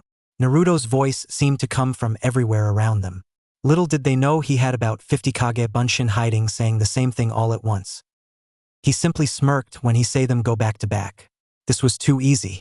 Suddenly there was a twin shout of, Byaku Rai, White Lightning. Author's note. Always loved this technique from Bleach. Still don't own it. And 2 bolts of lightning struck the Rain Ninja in the chest. Naruto sighed at their stupefied looks and simply rummaged through their pockets, taking their kunai and gear until he found a heaven scroll. Thanks guys, he said, twirling the scroll. By the way, that paralysis will wear off in about 2 hours. Byakurai does more damage the more chakra I put into it, but if I put too little you simply get paralyzed. Later, he jumped off into the trees. He met his team halfway through the tree and Sasuke simply humphed while Sakura chose to ignore him. That is until he pulled out the heaven scroll. They both stared at him wide-eyed until a fierce wind blew him away. Luckily, he was able to hold onto the scroll. With Naruto landed on his back in the middle of a clearing, groaning. Oh man, that hurts. He stood up, cracking his back. That's gonna leave a mark in the morning. He looked up to come face to snout with a snake the size of an elephant. Ah, come on, he yelled, and he dodged its first strike. He rolled as he hit the ground and came up to one knee, staring at the snake who was eyeing him rather hungrily. He sighed and stood upright. I do not have time to deal with you, so I'm gonna have to cut this short. The snake seemed confused. How could this little human just claim he would beat a summon? Naruto ran through hand signs faster than most jounin could follow and yelled, Raitun. Raryuden no Jutsu. Lightning release. Lightning dragon technique. A dragon made of pure lightning erupted from Naruto's mouth and streaked towards the surprise summon. The snake tried to dodge but was too bulky. It ended up being slammed against a tree and disappearing. You know, my first 2 fights after training with Sora and Aisan have been pretty disappointing, Naruto said with disappointment. Oh well. Let's see what's going on with Sasuke and Sakura. He jumped off towards where he thought they were. After about 5 minutes of traveling, he came upon the scene of Orochimaru biting Sasuke. Now being around Anko for 2 months, Naruto knew what that meant. Sasuke now had a curse seal. Naruto swore and watched as Orochimaru told Sakura that Sasuke would come to him for power, and he melted into the woodwork. Not if me and Soranai-san have anything to say about it, you perverted freak, Naruto thought. Naruto jumped down and looked at Sakura. What happened? Sakura started bawling about Sasuke being beaten around by some guy named Orochimaru. Apparently, Sasuke had used their earth scroll to try and get away and Orochimaru burnt it. After she was down, Naruto sighed and said, Alright, we need to find shelter. I fought a huge snake about 2 miles west of here and we need to move east. Look for a cave or some open routes we can use. About 1.5 miles east, they found an alcove at the base of a tree and Sakura offered to take guard while Naruto slept since he had fought. Naruto nodded and went to sleep, although it was restless due to Sasuke being so near him and the aura he was giving off. With Anko, after the discovery of bodies. Anko was blazing through the trees at a breakneck pace. Why is he here? She thought. He couldn't be here for me, could he? Suddenly she stopped on a tree branch. Come out. I finally found you, Orochimaru. Orochimaru came out of the tree chuckling. Kukuku. Anko-chan, it is so good to see you again, he said, smiling devilishly. Save it, she roared. I'm going to kill you here and now, she declared as she charged him with the snake style. She feinted with her right fist before she threw a left. Orochimaru deftly knocked it to the side before countering with his own left. She dodged by jumping back and shouting, Sanai Jashu, hidden snake hands. Orochimaru smirked before thrusting his hands forward and yelling, Taju Sanai Jashu, multi-hidden snake hands. Anko's snakes were soon overwhelmed, so she ran through some hand seals and put her hands to her mouth yelling, Kata. Hausenka no Jutsu, Phoenix Flower Technique. She spat out 12 fireballs, destroying the remaining snakes before she found herself knocked into the tree and falling to the ground. She was able to grip the tree with chakra, slowing her descent and landing safely before she looked all around preparing to defend herself. Suddenly she fell to the ground, grabbing her curse mark as it flared wildly. Orochimaru stepped out of the shadows, holding his hand in the snake hand sign. Kuku, Anko-chan, fighting me while you still have my mark is not a very good idea. I thought I taught you better than that, he admonished, obviously amused at her plight. Fuck you, she yelled and spit at his feet before squirming in pain once again. Now, Anko-chan, such language. Very unladylike. I do wish I could get rid of a failure such as you, but I have a message I want you to deliver. Tell Sarutobi-sensei not to cancel the exams or I will burn Konoha to the ground, Orochimaru said as he advanced on Anko. Now that you have that, such delicious pain is making me want to see you in more of it. He had a wild glint in his eye that promised something Anko really didn't want to find out. Luckily for her, Orochimaru jumped back just as a lightning bolt struck Anko. Orochimaru was shocked at first, but then his eyes narrowed. This was no ordinary bolt of lightning. No, this bolt was silver. With the Hokage, 10 minutes before, Sarutobi was enjoying the day. He didn't have massive amounts of paperwork to deal with. He had set a trap to get Tsunade back to Konoha for a time. Jiraiya was on his way back with a new volume of Ika Ika. Yes, today was a good day, until a team of ANBU bursts through his door. Calm down, Sarutobi said. They were acting like rookies and Sarutobi couldn't understand why. He sighed and rubbed his temples as they settled down. Report, he said. The leader stepped forward. Sir, Orochimaru has been spotted in the Forest of Death. Anko has taken off in pursuit. What are your orders? Sarutobi could barely register the form of Sora behind the ANBU, and he could have sworn the man knew Hiraishin to move that fast. Gather all the ANBU. As soon as he is identified, alert me. I shall be waiting in the tower. Go! The ANBU shunshined away and the Hokage sighed, thinking, I'm too old for this shit. Sora, please save her. Back with Anko, current time. Anko was expecting death when the bolt hit, and yet she sat within the lightning, strangely comforted. It twisted and warped until it took the form of something serpentine. Silver scales gleamed in the sunlight that poured through the hole in the trees. It had to be as long as a great white shark. Its head and body were rather smooth. The eyes were slitted golden orbs that stared dangerously at Orochimaru. Its body protectively coiled around Anko. Its wings were rather large, and along its tail it had small fan-like appendages for turns and balance. Its claws were rather vicious-looking, with 5 claws on each hand, although still stuck with that streamlined look. It had its fang bared and was growling softly.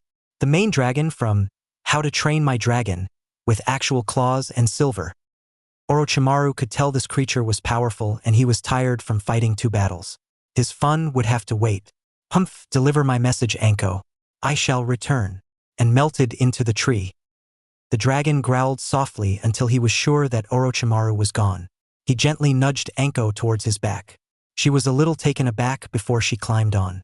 You are the first and only human I have ever allowed to ride me Hibiheim. Appreciate and enjoy the ride. It'll be over soon enough. Anko's eyes widened. Sora, she asked.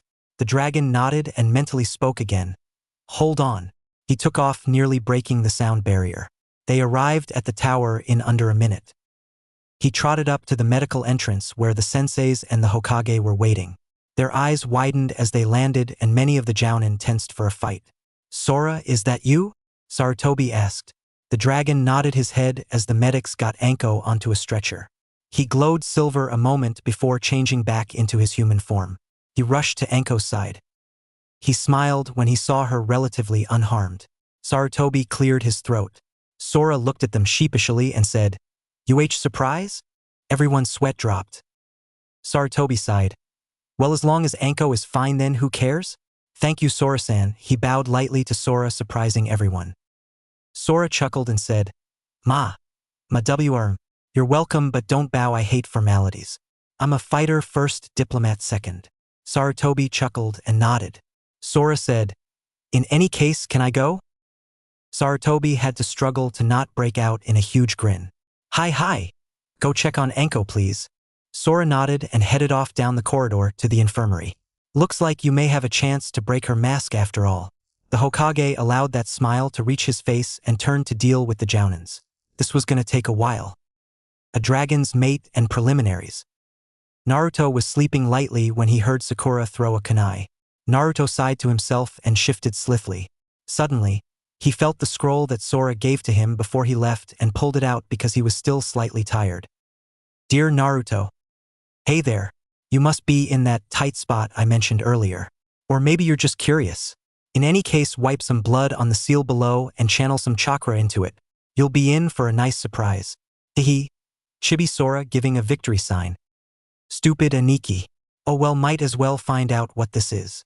Naruto thought as he wiped his blood and poured some chakra into the seal. With a slight poof, Naruto was staring into the amber eyes of Shiroi. Now Naruto was confused. That is until he saw Shiroi with metal gauntlets covering her claws that seemed to move with her paws, not hindering her nor making sound. She had a metal face mask that protected her head along with some armor along the sides to protect her if she was attacked there. All in all, she looked ready for a battle. A small strip of paper floated down from the smoke. "P.S. Hope you like the gift. Shiroi here has been blessed by the dragons. I'm sure she will be of some help." Naruto chuckled and looked at Shiroi, who cocked her head to the side. "Hehe. That's awesome. I can't wait to see what she can do," he thought as he scratched under her jaw. She mewed softly in appreciation until they heard Rock Lee outside proclaiming something to Sakura. "Come on, Shiroi-chan. We got work to do," Naruto said, standing up. Shiroi just yipped and gained a mischievous look similar to Naruto when he's ready for a prank. "Oh, this is gonna be fun," Naruto thought as he headed out of the hovel. As they walked out of the hovel, they came across Lee getting blasted by Dosu with his melody arm and getting knocked unconscious due to the strain on his ears. Naruto motioned for Shiroi to go after the female holding Sakura as he stepped forward, and Shiroi seemed to melt into the shadows slightly. "Oi, who the hell are you?" Naruto asked, crossing his arms and trying to look intimidating. Dosu looked a little surprised. He thought they were both out cold. "Zaku, on the other hand, name's Zaku Abumi, and you're Death Dealer," he yelled, charging Naruto. "Zaku, wait," Dosu said, trying to stop his teammate from doing something stupid. Too late for that. Zaku charged right at Naruto and threw a fast right. Naruto expertly sidestepped and grabbed Zaku's arm before spinning with Zaku and throwing him back towards his teammate. Zaku was pissed. No one manhandled him like that. "Zankaha!" Decapitating airwaves, he yelled, thrusting his arms forward. Naruto's eyes bulged before he jumped, dodging the attack. Dosu was watching fervently, hoping to figure out the new arrival, while Team 10 was watching in the bushes. As Naruto landed, he found himself on the end of a vicious, albeit sloppy, taijutsu assault from Zaku. Right, left, sweep, kick, knee. Every attack expertly dodged or redirected by Naruto. Naruto himself was happy to see his training paying off. As Zaku threw a punch, Naruto dropped for a sweep kick that Zaku jumped to avoid. Following through, Naruto rose into a spinning uppercut that knocked Zaku clear across the field. "Man, when did Naruto get so good?" Ino asked. "Troublesome. Looks like we won't have to jump in after all," Shikamaru said. Munch munch munch, guess who?" As Naruto landed, he glared at Zaku, who was getting back up and wiping blood from the side of his mouth. Just as Zaku was about to charge, Kin yelped in pain and let go of Sakura's hair, grabbing her leg. She quickly looked around until she heard a soft growl from the tree behind her. She spun around just in time to get headbutted by Shiroi. Luckily for Shiroi, her fast mask took most of the damage. Unluckily for Kin, she was knocked out cold. Way to go, Shiroi-chan, Naruto said gleefully. Now we have a hostage. Dosu was silently cursing his teammates' lack of awareness, even though they hadn't been briefed that the boy had a companion, while Zaku was chuckling. Naruto looked at him funnily until Zaku spoke up. You think we care about her? She's nothing more than a hindrance. If she's in the way, I'll blast her along with you. Zankaha! Decapitating airwaves, he yelled, thrusting his hands forward. Shiroi grabbed Kin's collar in her teeth and jumped to the side, barely dodging the blast. Naruto, meanwhile, made the hand seal to release his chakra weights. Suddenly, evil chakra filled the air. Everyone froze, then turned to the hovel where Sasuke was standing with the curse mark active. Naruto was right in front of him while Sakura was a bit to the left and Shiroi and Kin were farther right. Sasuke looked at the disheveled appearance of Sakura and said, "Who did that to you?" While many people had different thoughts running through their heads, Naruto's and Dosu's made the most sense. Dosu was wondering why Orochimaru had given Sasuke a curse seal, then ordered his death. Naruto, however, was worried. Crap, this is not good. His chakra feels too much like a demon's. At this rate, my dragon side is gonna take over and kill him. I've gotta stop him before things get out of hand. Zaku got cocky and said, I did it to her, and I'll do the same to you. Zanku Kyakua, extreme decapitating airwaves. He thrust his hands forward straight at Naruto and Sasuke. As the dust settled, both were nowhere to be found. Ha ha ha, not so tough now, are you? Zaku exclaimed. Care to test that? Sasuke said darkly. He reappeared in front of Zaku and proceeded to smash him face first into the ground. He grabbed Zaku's arms and pulled them back at an unnatural angle. You seem awfully proud of these arms. Perhaps we should see what you're like without them. Sasuke bent back Zaku's right arm until a sickening crack was heard and everyone winced as Zaku screamed in pain before blacking out. Sasuke was about to head towards Dosu when Naruto appeared behind him and chopped him across the neck, making the marks recede as he faded into unconsciousness. Naruto sighed in relief. Thank Kami. I'm glad Aniki taught me how to control my dragon urges. Asterisk, he turned to Dosu. I'm tired. Leave your scroll and you can leave with your teammates unharmed. Dosu nodded and pulled out an earth scroll. Phew, we can head in now. Naruto thought. He wasn't really tired, he just didn't want to kill him if he could avoid it. Dosu picked up his teammates. When we meet again, we can't back down, so expect a full fight. With that, he jumped into the trees.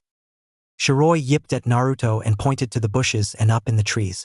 Naruto nodded and said, Come on out, guys. If you want to fight, I'll be happy to take you on. If not, perhaps we could all travel to the tower together? Nothing against working together after you're done, right? Shikamaru and his team came out of the bush with him saying, Troublesome, we are done, and you're right, so we will travel with you. Maybe I can find out a bit more about you, Uzumaki Naruto. Never mind, it's too troublesome. Anyone who could have heard his thoughts would have sweat dropped. Naruto looked around and noticed Sakura and Ino fawning over Sasuke before he looked up to see Team 9 standing with Lee over Niji's shoulder. We have no need for you, goodbye, Niji said, and they disappeared into the trees with an apologetic look from Tenten. Alright then, let's head out. I'll carry Sasuke. We can make it to the tower by the end of the day and have 2 days to rest, Naruto said. They all nodded. After all, this guy was completely winning against those Odo Shinobi when they could have barely hurt them. They set out at a brisk pace. Same time, Tower Infirmary. Anko groaned as she woke up. Suddenly her memories came back from 2 days ago, and she almost bolted out of her bed. She was held down by 2 rather strong arms. She looked over at who was holding her down, and her sharp retort died in her throat. Sora had his head laying just below her pillow with his arms firmly holding her to the bed. It was obviously an uncomfortable position seeing as he was seated next to her bed, but he looked peaceful. She heard a chuckle and someone said, You know he hasn't left your side for 2 days now? He had them bring his own tray of food, so he wouldn't have to leave. Sarutobi smiled, seeing the look of shock on Anko's face. No one has ever sat by my bed while I was out, she thought. Her shock turned to gratitude and a genuine smile spread across her face as she gently tried to remove his arms. He snuggled his head closer and tightened his arm around her midsection. She blushed because he was pushing right into the side of her breasts. Suddenly that registered on her female protection area of her brain, and she grew a tick mark before smashing her hand into his head. Sora was dreaming a wonderful dream full of open skies and Anko riding his dragon form when a lightning bolt hit him square on the head. He bolted upright, yelping in pain, while the Hokage snickered and Anko had a flame of righteous woman fury in her eyes. Sora smiled widely, the pain forgotten, when he saw Anko awake. "You're okay," he said, smiling. "Of course I'm okay, you moron. And what did you think you were doing dropping in as a dragon? Not to mention who gave you the right to watch over me, let alone sleep next to my bed?" Anko asked, ranting. Sora was a little shell-shocked until he realized it was her coping method for the failure, and Sarutobi simply stepped out of the room, letting Sora take Anko's rant. Kami knows he'd be hearing more of them in the future. Sora smiled and was actually chuckling lightly as Anko continued her rant on how stupid and moronic and idiotic he was. "And why are you laughing at me?" she screamed at him. Sora continued smiling and replied, "You're cute when you're angry." That shut her up. Her face was redder than a tomato, and it was not from anger. He really thinks I'm cute? Not slutty but cute. What do you mean by that?" Anko asked, her blush subsiding slightly, thought she was still red.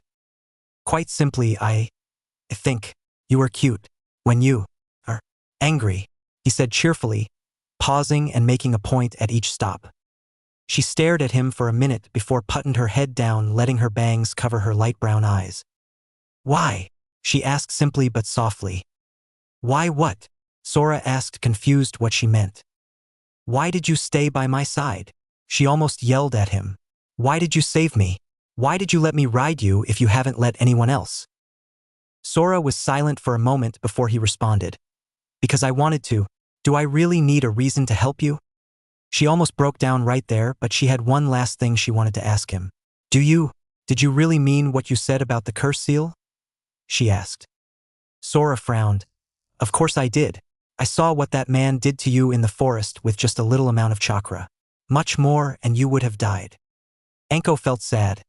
"So it's pity that he wants to mark me, just to get me out of Orochimaru's grasp." Sora smiled softly and almost as if reading her thoughts said, "Of course, having you for a mate would make for an interesting eternity indeed." Her head shot up so fast you'd think she got whiplash.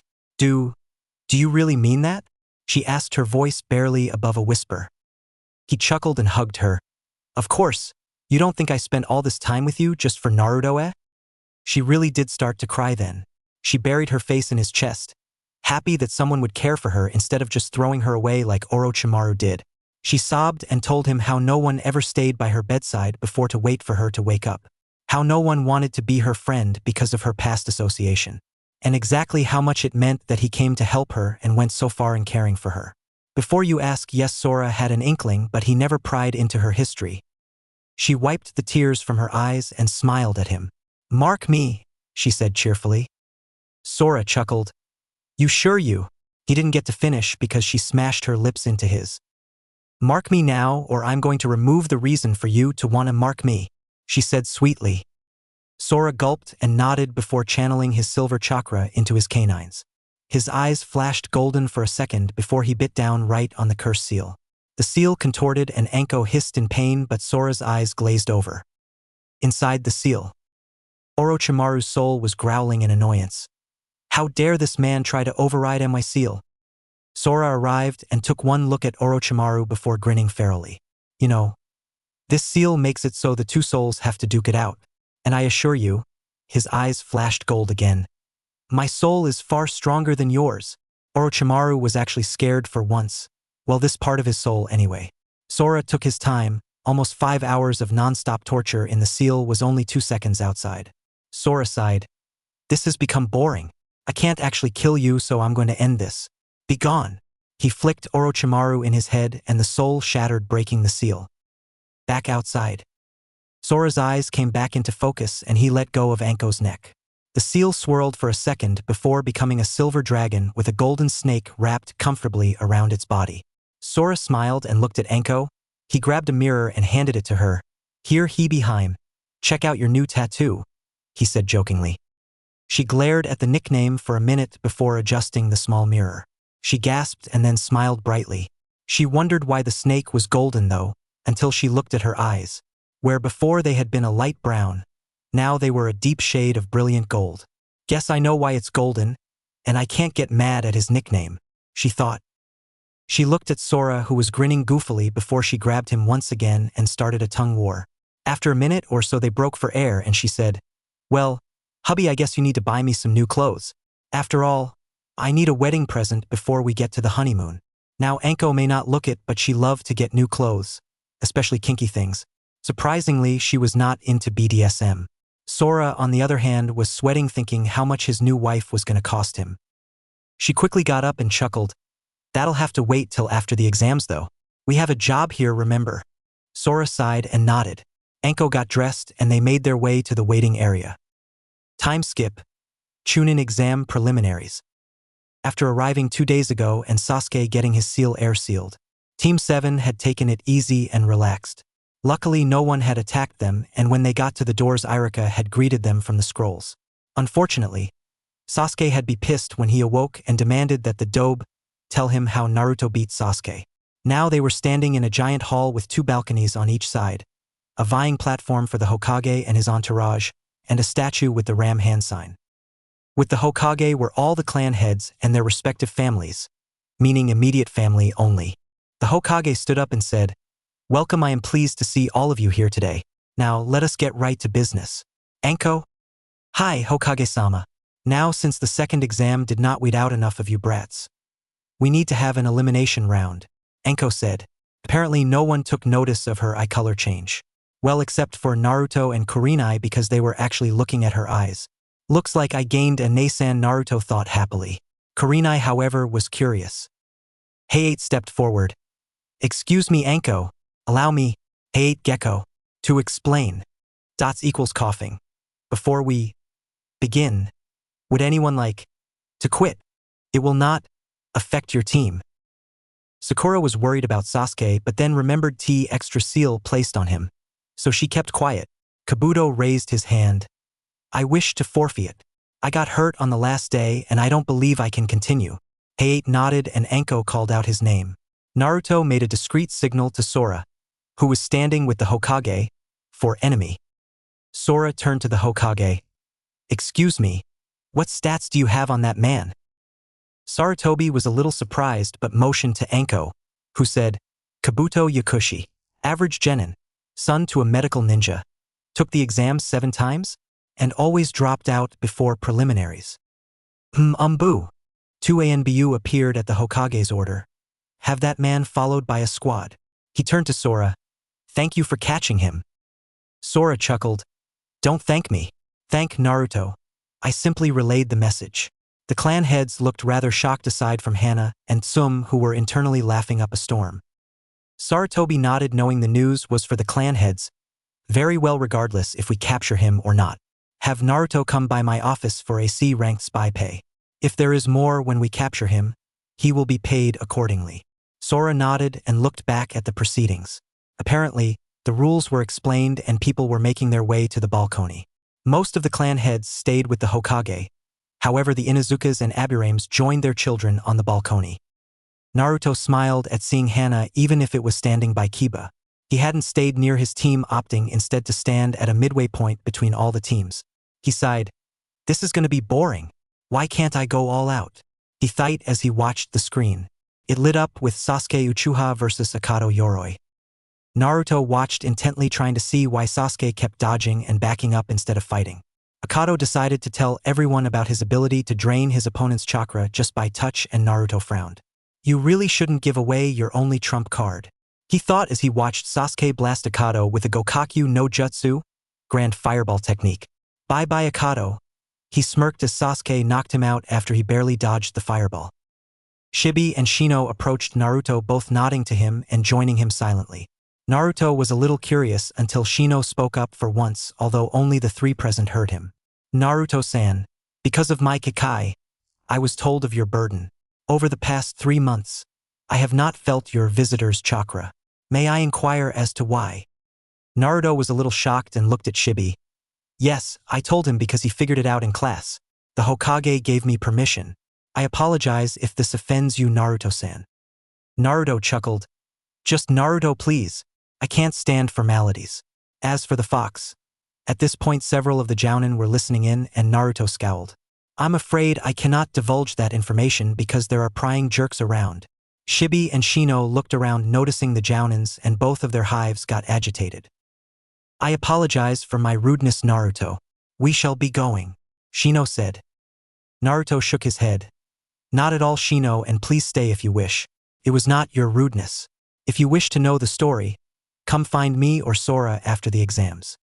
Shibi nodded and Shino simply stood back where he was actually comfortable with another who carried a burden that people discriminate against. Hinata, while over her crush, still looked at the new Naruto and wondered what happened to change him. The Jounin who were listening were all worried though. From what it sounded like, the Kyuubi was gone. If that was true, then where did it go? During this time, Kankuro had fought Misumi Tsurugi and beaten him soundly. Apparently Kankuro was a puppet user and Tsurugi could contort himself like rubber. However, after getting hit with some poison, Tsurugi quickly lost the match. The screen flashed and Shino versus Zaku came across the screen. Dosu warned Zaku about paying attention and keeping it cool. Shibi simply nodded to Shino who proceeded downstairs. As the fight started, the Jounin approached Naruto. Kakashi spoke up. Naruto, what were you talking about with Shino? Naruto frowned and looked towards Sora who was staring rather intently at everywhere but at Naruto. It was personal and you should know that. Asuma stepped forward genuinely concerned. Naruto, if there is something wrong, I'm sure my father. Naruto sighed. This is personal. You have no say in the matter and neither does the Hokage. Please leave me be and return to your students. Shibi's hive was buzzing slightly because he was annoyed at the Jounin's flagrant disregard for subtlety. The genin were all focused on them instead of the fight, even if the fight was already a sure thing for Shino. Kakashi frowned and said, Naruto, I am your sensei. I should have your trust, and if there is something wrong with the fox. Once again Naruto cut him off with a snort. Sensei, what right do you have to claim that title with me? In the 6 months I have been on your team, what have you taught me? Kakashi bristled. You have learned the value of teamwork and tree walking, of course? And he kept thinking, what have I taught Naruto?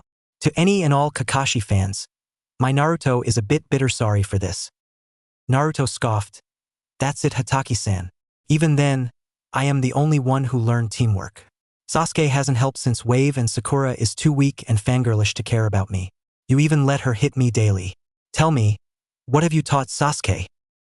By this time, Shino had won his fight and most of the eyes were on Naruto's group. Sora was smirking thinking of the smackdown Kakashi was getting as a sensei. You may be a great shinobi but you allowed your so-called debt to Obito to cloud your judgment, he thought. Kakashi was thinking about Sasuke and his team. Sasuke learned the fire dragon, Phyonxic fire, and of course we started his elemental manipulation. But I really haven't taught Sakura or Naruto anything. How could I have let that happen? His visible eye widened. Naruto sighed and turned back to the screen that was flashing. You know your mistake. It's too late to fix with me, maybe you can make it up to Sakura. If you can do that, I'll call you sensei again. The Jounins were a little shocked that Kakashi was doing this but only Guy understood why. Don't let that fool you senseis, each of you has a weak point. Kakashi's was just the most obvious. Naruto said. Shibi was rather impressed at how he skillfully dodged the original question and got them off on a tangent. The screen flashed for Ino Yamanaka and Sakura Haruno. Naruto groaned as did Sora. The clan heads near Sora heard him and Inoichi asked, What's wrong, Sora-san? Sora sighed. I'm sorry to say this, but this is going to be a draw. Those two down there got here on the coattails of their teammates. They are fangirls of the highest caliber and while Ino may have her family jutsu, Sakura is nothing but an academy student with a good memory. If she was to go into the medic corps or do genjutsu then she might be decent by now. Inoichi and the rest of the clan heads frowned. Surely you are exaggerating. I honestly wish I was Inoichi-san. Their senseis and the academy system here have failed them horribly, Sora said. Sarutobi sighed. No matter what I do, the civilian council shoots down all progressive training for the school saying it's not cost-effective or that the civilian students can't pass. Sora eyed the Hokage as they watched the fight. You are Hokage WRM. Ignore them and make the changes. If you don't you will lose more shinobi than you will save. Not to mention the fate that awaits Kunoichi should they be captured. Everyone winced at that. It was well known women were subjugated to rape more often than not. Fangirls expect their knight in shining armor to always be there. When they aren't, well, the results ain't pretty, I'm sure you know this. Everyone nodded. They looked back at the fight to see it was indeed a draw and, while they fought admirably, their skills were terrible. Inoichi thanked Sora and said he would take to training both girls personally if that's what it took to get them to an acceptable level. Sora smiled at that. The next two fights were rather uninteresting. Temari was the worst possible matchup for Tenten, however, when Temari was about to let Tenten fall onto her fan. Sora appeared and caught Tenten. A fighter who gave her all should be honored, not humiliated, Temari, he said, glaring at the Sunanin, who shook slightly before huffing and going back to the stands. Shikamaru versus Kin was an intellectual battle, and Kin was knocked unconscious due to the planned strategy of the famed Nara Mind. As she was being taken off the field, however, Naruto noticed the look the Sound Jounin had in his eyes. He didn't like it one bit. He turned to Shibi and whispered, "Shibi-san, as a favor for the story, I would like for you to take Kintsuchi under your protection." Shibi raised an eye at that, and Naruto sighed. "I have reason to believe Otogekure is actually run by Orochimaru. If you take her into protective custody, then she could give you information. She does not have the same vicious streak as her teammates, and I do not want a woman to be harmed if I can help it." Shibi nodded and walked down to the infirmary. He would return without Kin, but she was in his clan's infirmary per her request after being offered asylum. The screen flashed again, and this time it stopped on two very important names. Naruto Uzumaki versus Kiba Inuzuka. Naruto sighed at having to fight Kiba. He had hoped to hold off and prove his worth some other way. Still, he did interrupt Naruto's makeout time with Hana. Kiba, on the other hand, was whooping and hollering. "Come on, Akamaru. We got the dead last, this should be easy," he said. Hana shook her head and said, "Kiba, don't count him out, that was half a year ago, he has changed since then." Kiba scowled. "Yeah, he's changed all right. To think you want to date him. I won't allow it, and I'll show that dope he can't date you," he yelled. Now this had several reactions. Most of the clan heads were actually happy that the neglected boy had someone. Ino and Sakura, who had both woken up, wondered what she was smoking. The Hokage, Sora, and Anko were smirking up a storm. Most of the guys were congratulating Naruto in their minds, except for Shino, who looked at Naruto and then gave him a low five. Naruto was smiling like he won the lottery. Hana was blushing so red that Hinata would be put to shame. Unfortunately, she was standing near Hinata and Kurenai when that was said, and once it sunk in, well, she had two beams of concentrated Ki coming at her. Sum was grinning like a madman, but that faded as she felt her daughter take a step back towards her. Hana glanced at Hinata and Kurenai to see both of them pissed. Kurenai for Hinata because despite breaking her obsessive need to get near the boy, she hadn't totally broken her heart. She just wasn't that cruel. Hinata, on the other hand, was pissed because she hadn't given up on Naruto. She had only pretended to so her sensei would get off her back. So here we are, with Hana being a little scared. That is until Kiba and Naruto appeared downstairs and everyone turned their attention to them. "Dope. I'm gonna beat you, and once I do you will not date my sister, got it?" Kiba said with a snarl. Akamaru was actually hiding in Kiba's jacket.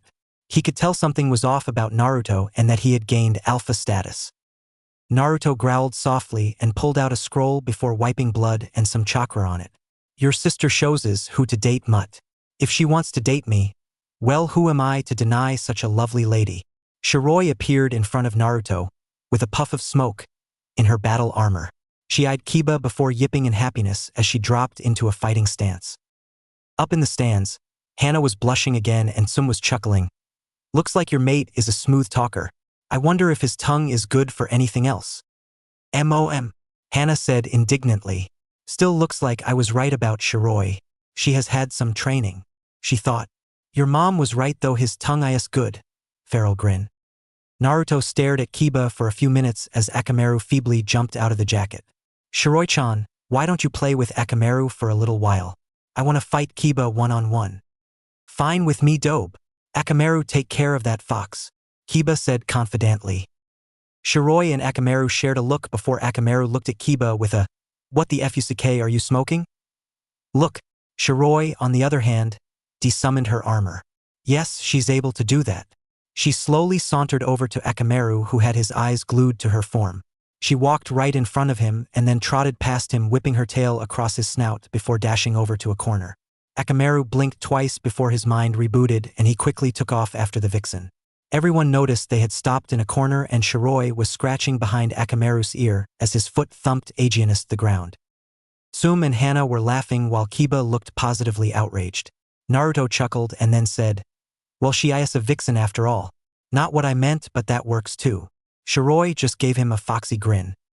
Kiba glared at Naruto and said, "Let's start this already. I need to defeat this dobe." With a shout of Hajime from Hayate, Kiba dashed forward. He threw a straight right which Naruto dodged and threw his own right which was blocked by Kiba who jumped back. He growled lightly and yelled, "Shikyaku no Jutsu," for legs technique. His nails grew longer into claws and he looked more feral. He crouched down on all four limbs. "Let's see you block this." Suga. Spinning Fong. He jumped and spun in midair, becoming a whirlwind of motion, charging straight for Naruto. Naruto was rather impressed. He had seen this move before and knew it was not an easy one to learn. He made the hand seal to release his weights and, just before he got hit, disappeared. Kiba stopped spinning and landed looking around. "Where are you?" he yelled, trying to pinpoint him with his smell. Naruto chuckled to himself and dropped from the ceiling. When he was in range, he yelled, "Ryu Koka, Dragon's Descent." He flipped in midair and brought his heel down straight into the back of Kiba's head, and the force knocked him halfway across the arena. "Kiba, you're a good fighter, but you should stay out of your sister's business. You have no right," Naruto said. Kiba stood up and spit out some blood from his mouth. "Bullshit. There's no way you're worthy of my sister." Naruto sighed and his eyes glowed a deeper blue for a second before he said, "As you wish, Kiba. I will beat you with my next attack. If I don't, I won't date your sister." Kiba's eyes lit up and he smirked. "Fine. Let's see what you got." Up in the stands, Tsume and Hana were a little worried. They didn't want Kiba to die for his stupidity. "Don't worry. He won't kill him. Although this will probably hurt if he's gonna do what I think he is," Sora said. They nodded at him and returned to watching the match. With the clan heads, Choza spoke up. "Why do you believe in him? He is strong, but how do you know what he's going to do, Sora-san?" Sora chuckled. "Sarutobi didn't tell you? I trained the hatchling. Why else would I join the senseis? Luckily for me, Kakashi let a gold mine slip away. I simply capitalized on it." The clan heads were both shocked and intrigued. How had this man made Naruto that strong in only 3 months? They'd probably never guessed that mass shadow clones and a lot of physical workout helped. Naruto smiled and said, "Well, Kiba, this is it. Sorry, but this is gonna hurt. A lot." Naruto blurred from Vi as he charged at Kiba. No one saw the lightning chakra accumulated in his hands. He quickly took Kiba's feet out from under him before he punched him into the air. He appeared in front of Kiba and threw multiple strikes that would have killed him had Naruto not held back. Following this, he twisted in midair, backhanding Kiba into the ground before landing beside him. As he landed, though, he spoke in a calm voice, "Ryu Rendan, Dragon's Barrage." Kiba coughed, barely conscious. "Well, Kiba, you haven't touched me this entire fight. I just beat you with one move. Still think I'm a dobe or weak?" Naruto asked seriously. Kiba shook his head but said, "Why can't I move?" "Simple, I charged my hits with lightning chakra. It'll take about 3 hours for your body to flush it out and you'll be fine aside from some bruising." "I held back," Naruto replied. Kiba nodded and fell into unconsciousness as the medics took him away. Naruto lightning shunshin to Hana and frowned slightly. "Sorry about hurting him, but he needed to keep out of your business." Hana chuckled. Tsume sighed and took off to the infirmary. Hinata and Kurenai were still glaring daggers at Hana, who had moved to stand next to Naruto's spot before. Most were surprised at his win and Sasuke was wanting the power he exhibited. Kakashi was still a little lost but understood Naruto's comment about himself and he resolved to help Sakura during the month break even if she wasn't in the finals.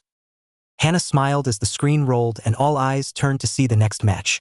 She quickly turned to Naruto and gave him a 10-second tongue war before whispering, "Enough for now. Watch the fights. Don't want to get caught by Hinata." Naruto frowned and said, "I don't really understand. She supposedly likes me yet can't say it? If she had." Hana nodded as they saw Hinata versus Niji. "She is a shy one, but if she can't lay a claim then you aren't off limits. Besides," she grinned ferally, "you're mine now, so don't even think about it."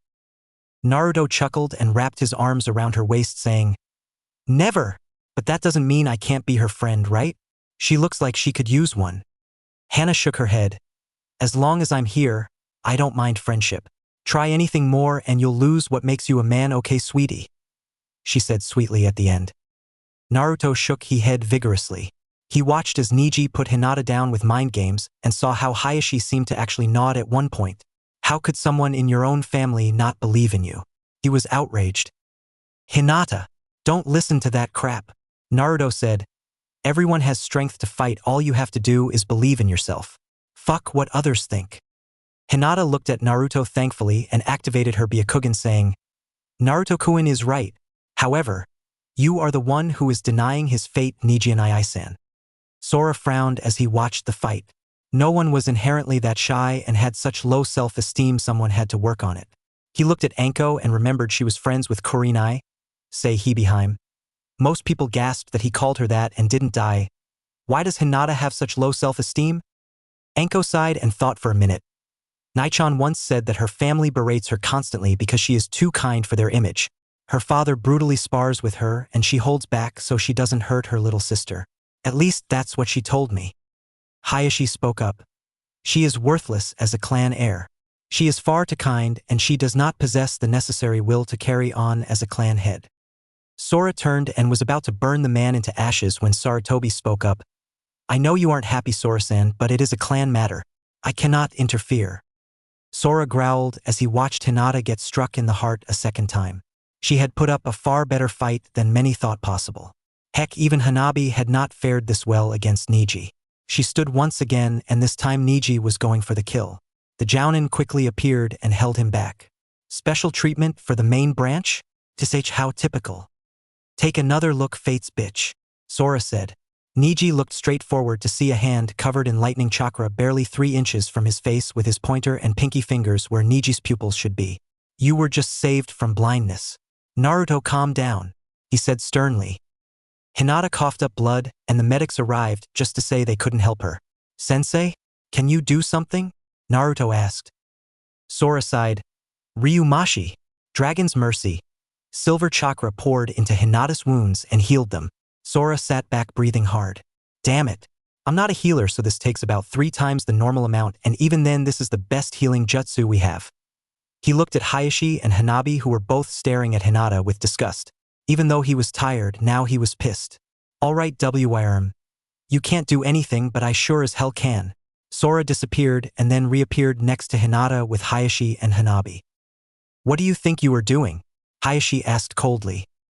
Tamashi Tenso. Soul transfer. Sora yelled as his chakra enveloped the 3 family members. After about a minute it died down and Hayashi and Hanabi started gasping for air with tears running down their faces. Next time you beat up your daughter or sister, remember the pain you just felt. Because I'm sure you know, she's not weak. Sora said, leaving them there and returning to the stands sitting next to the Hokage seat. The Hyugas were led to a private infirmary room. What did you do? Sarutobi asked. Sora sighed. Something forbidden, but I don't care. I forced them to feel the pain of every strike they ever gave Hinata, as well as the emotional backlash from them. He explained. Most of the clan heads seemed to agree with his punishment actually. Sarutobi nodded and they watched the next fight. Sabaku no Gaara versus Rock Lee. Naruto was being held by Hana, who understood why he reacted so badly. How could family hurt themselves like that? They both looked up as Lee yelled about flames of youth. They turned just in time to see the fabled unbreakable sunset genjutsu. Hana screamed and Naruto jumped into action. Byakurai, Byakurai, Byakurai, Byakurai. About 2 minutes later and a lot of dodging on Lee and Guy's part. They stopped. Never again, you understand me? Naruto yelled. No genjutsu. Flames of youth are fine. Got it. Both nodded their heads. Guy from behind Sora and Lee from behind Hana. The only 2 safe places. Sarutobi stuck his pipe in his mouth and said, Naruto-kun, please report to my office once these exams are over. Everyone thought he would be fined or something. Well, the Genin and Jounin anyways. You have just completed your first S-ranked mission, congrats. Everyone's sweat dropped, while Kakashi just shook Naruto's surprised hand. Gaara stood down in the arena slightly annoyed and yet fearful at the same time. That genjutsu was scary, but the lightning bolts all over was even scarier than that. When Lee finally started the match, it looked like he wouldn't be able to harm Gaara at all. Until he took of his weights, that is. Man, he was fast. Sora and Naruto noticed the demonic chakra and bloodlust coming from Gaara after Lee used his attack. They weren't going to let him get hurt for something stupid like a match. Naruto looked at Sora, who pointed to himself, at which Naruto nodded and let his Aniki settle things. As the sand wave was about to grab Lee's arm and leg, Lee was suddenly gone. This match is over. Control yourself, Gaara, Sora said. He whispered to Lee, I'm sorry I stepped in, but he would have crippled you otherwise. Lee simply nodded, knowing he couldn't have escaped. Gaara was proclaimed the winner, but he spoke up. Why is Mother afraid of you? He asked. Sora gave a grin. Dragons bow to no one, hatchling, he replied. Gaara seemed satisfied, and the Suna Shinobi breathed a sigh of relief. The last match was Dosu versus Koji. Unfortunately, Choji, while motivated, lost due to crashing into the wall and being unconscious. Sarutobi stood up and gave a big ol' speech about the importance of the exams and how it helps keep the peace while people drew their lots. The final matchups were decided. Naruto versus Neji. Gaara versus Shino.